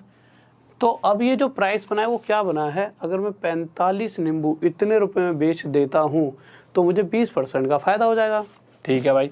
40 से काटा 2 पर, 2 से काटा 60 पर, और आगे जब मैंने काटा तो ये 15 से 3 पर, और ये 15 से 4 पर। यानी कि अगर मैं ये देखूं कि 4 रुपये में मैं कितने बेच रहा हूँ, तो 3 बेचूंगा। तो क्वेश्चन ये पूछना चाहता है कि अगर वह कितने रुपए के, 28 रुपये में कितने बेच रहा होगा। अगर उसे 20% का प्रॉफिट चाहिए तो उस कंडीशन में वो 28 रुपये में कितने बेचेगा। तो उसके लिए मुझे यहाँ पे 7 की मल्टीप्लाई करनी पड़ेगी और यहाँ भी 7 की।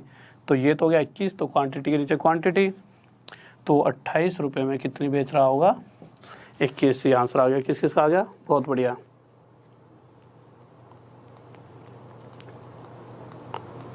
बहुत बढ़िया भाई, बहुत बढ़िया। नेक्स्ट क्वेश्चन पर चलते हैं, थोड़ा मार्क कर दीजिए। तो नेक्स्ट क्वेश्चन देखिए, जल्दी से बताइए। तो 17th क्वेश्चन देखिए क्या कर रहा है, जल्दी से देख लेते हैं 17th क्वेश्चन।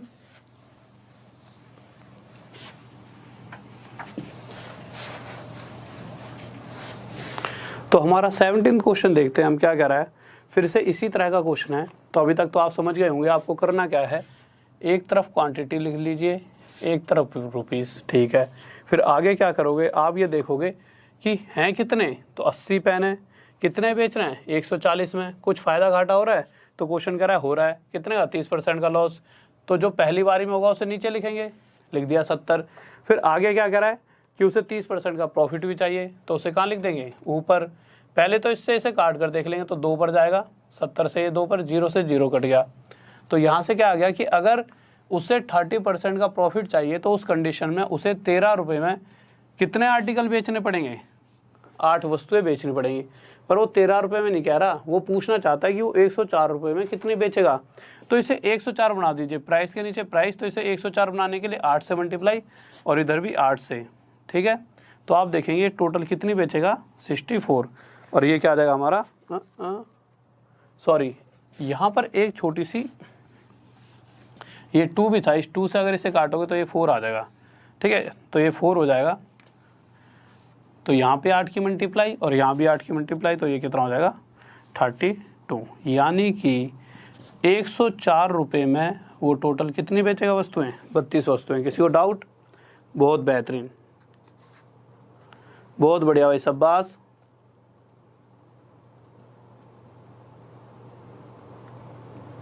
नेक्स्ट क्वेश्चन देखिए क्या करा है।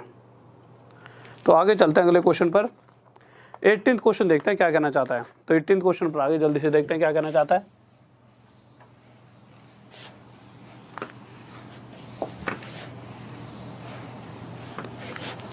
तो 18th क्वेश्चन देखते हैं क्या कह रहा है। क्वेश्चन देखिए बहुत ही आसान सा है। अगर जब भी इस तरह से क्वेश्चन आ जाए, किस तरह से कि a का क्यूब प्लस b का क्यूब प्लस c का क्यूब माइनस 3abc, इस तरह के क्वेश्चन के अंदर अगर इसका एक फॉर्मूला होता है इस तरह से a प्लस बी प्लस सी, फिर ब्रैकेट क्लोज।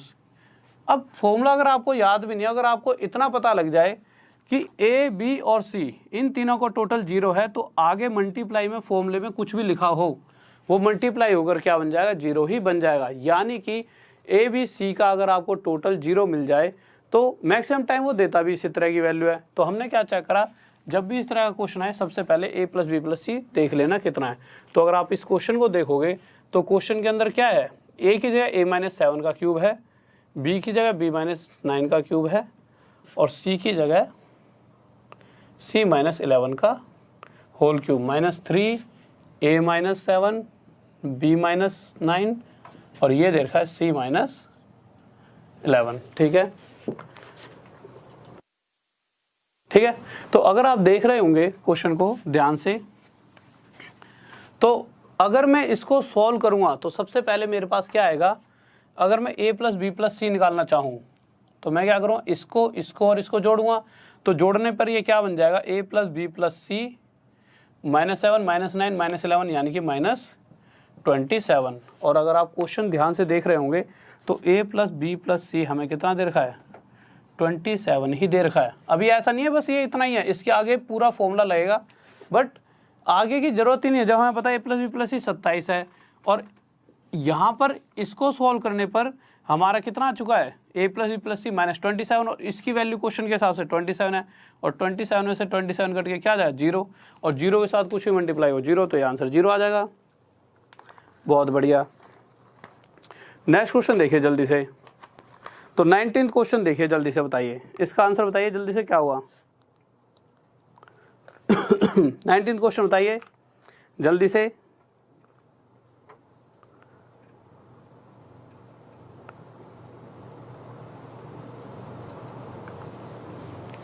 इसको मैं मिटा देता हूं।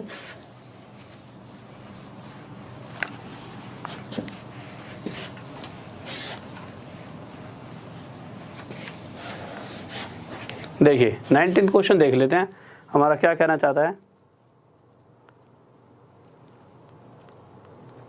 जल्दी से।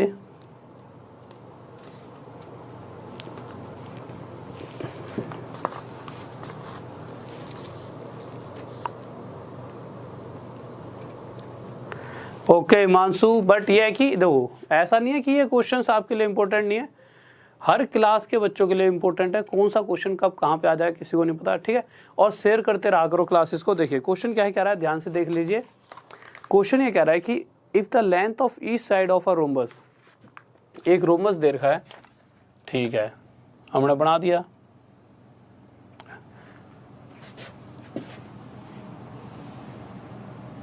ठीक है, अब आगे क्या कह रहा है ये कि अगर इसकी हर एक साइड 8-8 सेंटीमीटर की है, तो ठीक है भाई, मैंने मान लिया जैसे ये वाली साइड इसकी 8 सेंटीमीटर की है, यहाँ तक तो दिख रहा होगा, ठीक है।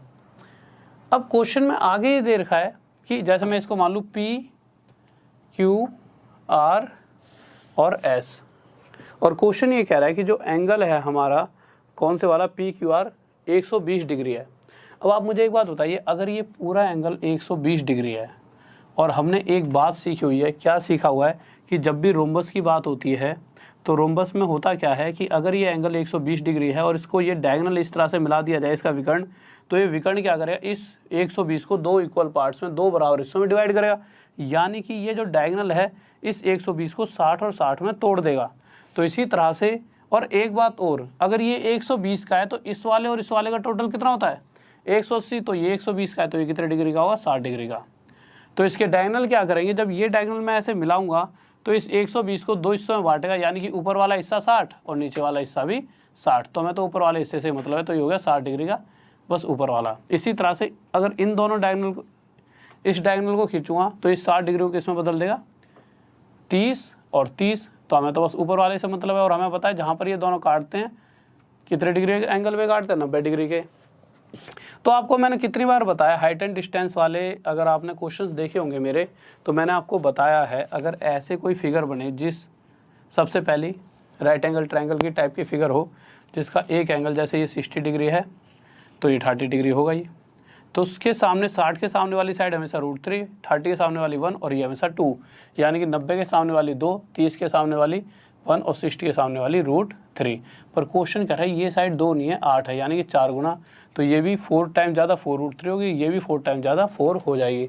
अब क्वेश्चन पूछ क्या रहा है, क्वेश्चन ये कह रहा है कि QS की लेंथ बताइए, Q और S इसकी लेंथ जाननी है, और हमें पता है कि अगर ये 4 है तो ये भी 4 होगा, क्योंकि इसके जो डायगोनल्स होते हैं वो दो बराबर हिस्सों में कट रहे होते हैं। अगर 4 और 4 टोटल देखा जाए तो QS की लेंथ कितनी आ जाएगी 8। और बहुत बार इसके ऊपर तो है ना सारी चीज़ें बता रही हैं, और कोई बच्चा ऐसा नहीं होना चाहिए सर ये कैसे हुआ, ये वो कैसे हुआ, ठीक है। किसी को डाउट जल्दी से बताइए, हाँ भाई जल्दी से, कोई दिक्कत नहीं है। चलो ठीक है, फिर ऐसा करते हैं कि 20वां क्वेश्चन तो देखो मैंने करा दिया, 20वां लगा दीजिए एक बार, थोड़ी देर पहले ही करा दिया था वो। तो अगर कोई ऐसा बच्चा हो जिसने अभी अभी आया हो तो जल्दी से बताइए, या फिर नहीं तो कोई पुराना ही है तो चलो 20वें का आंसर बताओ, ठीक है। और उसके बाद 21वां क्वेश्चन लगा दीजिए। 21वां क्वेश्चन देखिए क्या कह रहा है, बहुत बढ़िया भाई, शाबाश शाबाश। हाँ भाई देखो, ऐसा नहीं है ट्रिपलेट नहीं लगा, ट्रिपलेट का मतलब क्या होता है, ट्रिपलेट का मतलब क्या होता है, ध्यान से देखना, ट्रिपलेट का मतलब होता है, देखिए ट्रिपलेट का मतलब समझ लीजिए। क्वेश्चन लगा दीजिए ये वाला, फिर से कौन सा नंबर था, क्वेश्चन नंबर 19 लगा दिया। देखिए एक बच्चे का डाउट है कि इसमें ट्रिपलेट नहीं लगा, तो ट्रिपलेट समझ लो होता क्या है। देखिए ट्रिपलेट का मतलब क्या होता है, ट्रिपलेट का मतलब होता है कि इस वाली साइड का स्क्वायर और इस वाली साइड का स्क्वायर इक्वल टू इस वाली साइड के स्क्वायर के बराबर। तो करके देखते हैं, इसका स्क्वायर प्लस इसका स्क्वायर, अगर इसका स्क्वायर करेंगे तो 4√3 का स्क्वायर प्लस 4 का स्क्वायर इक्वल टू इस वाली साइड यानी कि 8 के स्क्वायर के बराबर होना चाहिए। तो 4√3 का स्क्वायर अगर आप करोगे तो ये कितना बन जाएगा, 4 4 जा 16, 16 3 जा 48 प्लस 4 का स्क्वायर 16 इक्वल टू 8 का स्क्वायर यानी कि 64। इन दोनों को अगर आप जोड़ोगे तो ये कितना बन जाएगा, 8 और 6 14, ये भी 64 और ये भी 64। तो कंडीशन सेटिस्फाई हो तो रही है कि इसका स्क्वायर प्लस इसका स्क्वायर अगर इसके स्क्वायर के बराबर है, तो यानी कि इन तीनों में ट्रिपलेट लग रहा है। बट ये जो ट्रिपलेट्स हैं ये वाले, इनको हमें याद करने की जरूरत नहीं होती, ये हमें तभी यूज़ करना है जब उसने एंगल इस तरह से दे रखा हुआ। अब आप कहोगे 6 8 10 वाला, तो अगर आप ध्यान से देखोगे 6 8 10 वाले में सबसे बड़ी साइड 10 होती है, यानी कि 90 डिग्री के सामने वाली जो साइड है वो 10 होगी। पर यहाँ पर 90 डिग्री के सामने वाली साइड 10 नहीं, कितनी है 8 है। और जब भी वो एंगल दे तो इस हिसाब से इन चीज़ों को सॉल्व करना, ठीक है, क्योंकि सभी चीज़ों को हम याद नहीं रख सकते, जो इम्पोर्टेंट हैं वो सारे याद करा रखे हैं, और एंगल के वक्त पे इस तरह से काम करेंगे, ठीक है। इसीलिए मैं दोनों तरह से आपको बताते रहता हूँ।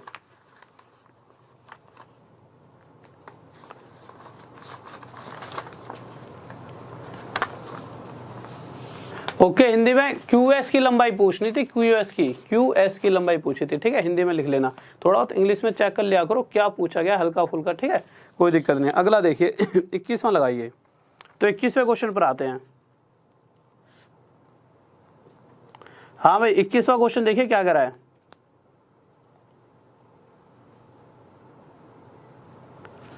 इस वाले ट्रायंगल में आइसोसेलेस, आइसोसेलेस का मतलब क्या होता है, समद्विबाहु, यानी कि जिसकी दो भुजाएं आपस में बराबर हो।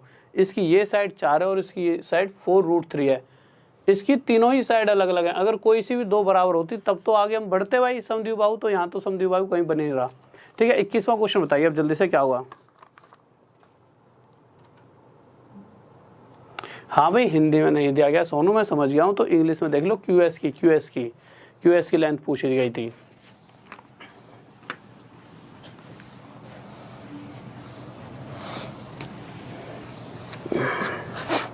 जल्दी से बताइए। असवंत पटेल थैंक यू मेरे भाई, लव यू यार, वैसे सभी को लव यू। हाँ भाई कल ट्रिपलेट की क्लास 100% ट्रिपलेट्स का पूरा कंसेप्ट क्लियर करा दूँ। देखिए ऐसा नहीं है, ट्रिपलेट आपने पहले भी शायद पढ़े होंगे और मैंने भी पहले बहुत बार आपको पढ़ाए हैं, बट जो ये क्लास होगी जो कर लूँगा उसके अंदर जो सबसे इंपॉर्टेंट चीज़ होगी वो क्या होगी कि इसके ऊपर जितने भी क्वेश्चंस बनते हैं, जितने भी, ठीक है, जिस भी टाइप के, वो सभी मैक्सिमम से मैक्सिमम क्वेश्चंस को लेने की कोशिश करूँगा। चाहे वो आपका ज्योमेट्री में से हो, चाहे आपका मेंसुरेशन में से हो, चाहे अलजेब्रा, चाहे ट्रिग्नोमेट्री, हर तरीके का जो क्वेश्चन आपका ट्रिपलेट से बन सकता है, कोशिश होगी कि मैक्सिमम, जिससे कि आपको कभी भी कहीं पर भी अगर ट्रिपलेट का क्वेश्चन दिखे तो आपकी बुद्धि में ये चीज़ आ जाए कि हाँ यहाँ पे इस तरह से यूज़ होना है। तो मैक्सिमम क्वेश्चंस लूँगा 40-50, जल्दी से स्पीड में बता दूंगा कि ये एक बार तो बस ट्रिपलेट की कहानी चलेगी तो आप जल्दी जल्दी करते हुए जाओगे। ठीक है, तो जल्दी से इसका आंसर दीजिए। बहुत बढ़िया भाई, बहुत बढ़िया। देखिए अगर इस क्वेश्चन को देखा जाए तो क्वेश्चन क्या क्या रहा है, क्वेश्चन ये कह रहा है कि n is the largest 2 digit number. n कोई 2 अंकों की सबसे बड़ी से बड़ी एक ऐसी संख्या है जो 3, 4 और 6 से पूरी तरह डिवाइड करने पर 1, 2 और 4 शेष छोड़ती है, रिमाइंडर छोड़ती है। चलो ठीक है, सबसे पहले तो एक ऐसा नंबर देख लेते हैं 2 डिजिट का सबसे बड़े से बड़ा, तो 3, 4 और 6 से पूरी तरह से डिवाइड हो जाए। और जब भी इस तरह का क्वेश्चन आता है ना कि इस मतलब 3, 4, 6 से पूरी तरह डिवाइड होने पर रिमाइंडर क्या बच रहा है, 1, 2, 4। अगर हमें छोटे से छोटा नंबर निकालना होता उस कंडीशन में क्या करते हैं, इन तीनों का एलसीएम लेते, क्या आ गया 12। हम देखते हैं इनके बीच का गैप कितना है 2, इनके बीच का गैप कितना है 2, और इनके बीच का गैप कितना है 2, इसमें से 2 माइनस करते और हमें वो नंबर मिल जाता। पर सबसे बड़े से बड़ा नंबर पूछा है, तो 2 डिजिट का ऐसा नंबर अगर वो 3 से भी डिवाइड हो, 4 से भी, 6 से भी, तो वो नंबर क्या होगा। अगर 12 इन तीनों से डिवाइड है तो हम क्या सीधा चेक करेंगे कि अगर वो नंबर 12 से डिवाइड है तो इन तीनों से भी डिवाइड होगा, और 12 से 2 डिजिट का बड़े से बड़ा नंबर क्या होगा, 96, यही होगा 12 या 96। इसके बाद तो कोई है नहीं।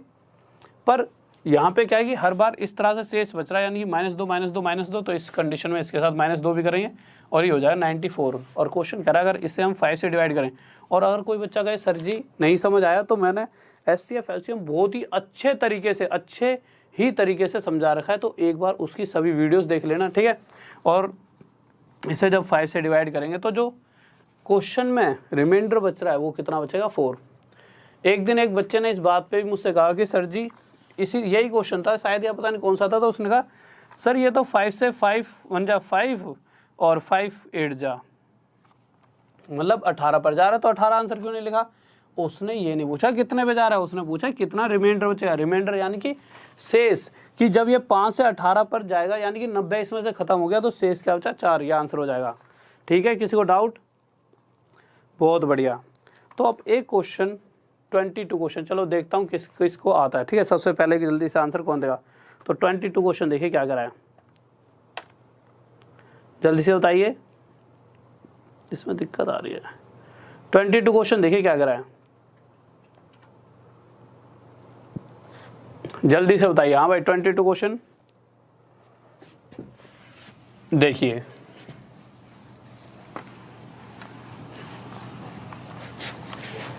ट्वेंटी टू क्वेश्चन पर आ जाइए।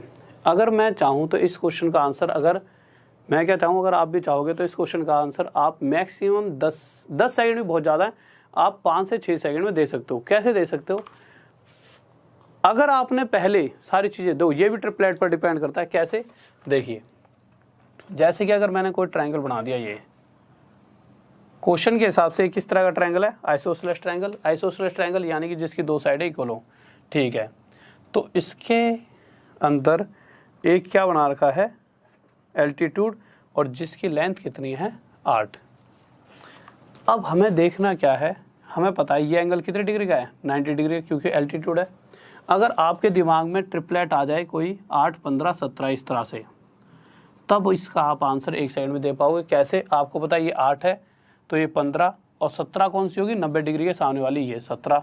ट्रिपलेट अगर आपको याद हो, और आप पूछो सर ट्रिपलेट क्यों लगेगा यहाँ पे, क्योंकि इस अगर ट्रायंगल की बात की जाए इस वाले की, तो इसका एक कोण 90 डिग्री का, और जहाँ जिस भी ट्रायंगल के अंदर, या फिर ये समझ लीजिए कोई भी ऐसा ट्रायंगल जिसका एक एंगल 90 डिग्री का हो, यानी कि समकोण त्रिभुज या फिर राइट एंगल ट्रायंगल हो, तो वहाँ ट्रिपलेट लगेगा। और अगर ये ट्रिपलेट ये बनता है तो हमें पता है आइसोसेलेस एंगल ट्रायंगल का जो एरिया होता है वो क्या होता है, इस यहाँ से लेके यहाँ तक 15, यानी इस पूरी साइड का जो आधा होता है, आधे का इससे मल्टीप्लाई कर दीजिए, इसका एरिया आ जाएगा 120। पर दिक्कत फिर भी यही रहेगी, बहुत से बच्चे सोचेंगे कि ये आंसर, एक बार जल्दी से हाँ भाई लाइक कर दो, पहले तो लाइक कर दीजिए जल्दी से अगर आप चाहते हो कि डेली इसी तरह से आपके लिए सभी चीज़ों के क्वेश्चन लाते रहूँ। तो बहुत से बच्चे कहेंगे सर एक तो ये भी होता है भाई 6, 8, 10, वो क्यों नहीं यूज़ करा, तो बिल्कुल सही बात है, ये क्यों नहीं यूज़ करा, तो ये इसलिए नहीं यूज़ करा, अगर ये 8 है तो ये 6 होता, और ये क्या होता 10, अगर ये 10 है तो ये भी 10, और ये 6 है यहाँ से लेकर यहाँ तक आता तो ये भी 6, तो 10 और 10 20, और 6 और 6 12, 20 और 12 32। पर क्वेश्चन साफ कह रहा है कि इस वाले ट्रायंगल का पेरीमीटर 32 ने 64 है, यानी कि इस सीरीज से तो 32 बन रहा है, 64 नहीं बन रहा।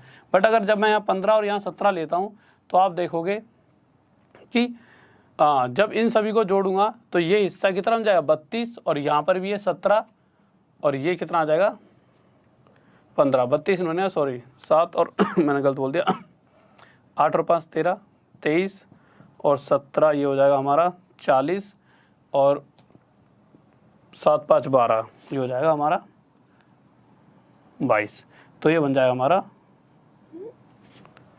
7 और 5 12, ठीक तो है, हाँ ठीक है। अच्छा 62 दे रखा है क्वेश्चन के अंदर, 64 है, कहीं गलती होगी 7, अच्छा ये 8 रह गया यहाँ पे, तब भी तो यार एक सेकंड रुको, कहाँ गलती कर रहा हूँ मैं। हाँ भाई देखिए 15 और 15 30, और 17 और 17 34, तो ये कितना हो गया 64, सॉरी एकदम दिमाग से निकल गया, 8 को तो लेना ही नहीं है, ठीक है। तो ये 15 15 30 और 17 17 34, तो टोटल 64 है, इसीलिए मैंने क्या करा 8 15 17 को लिया है, ठीक है।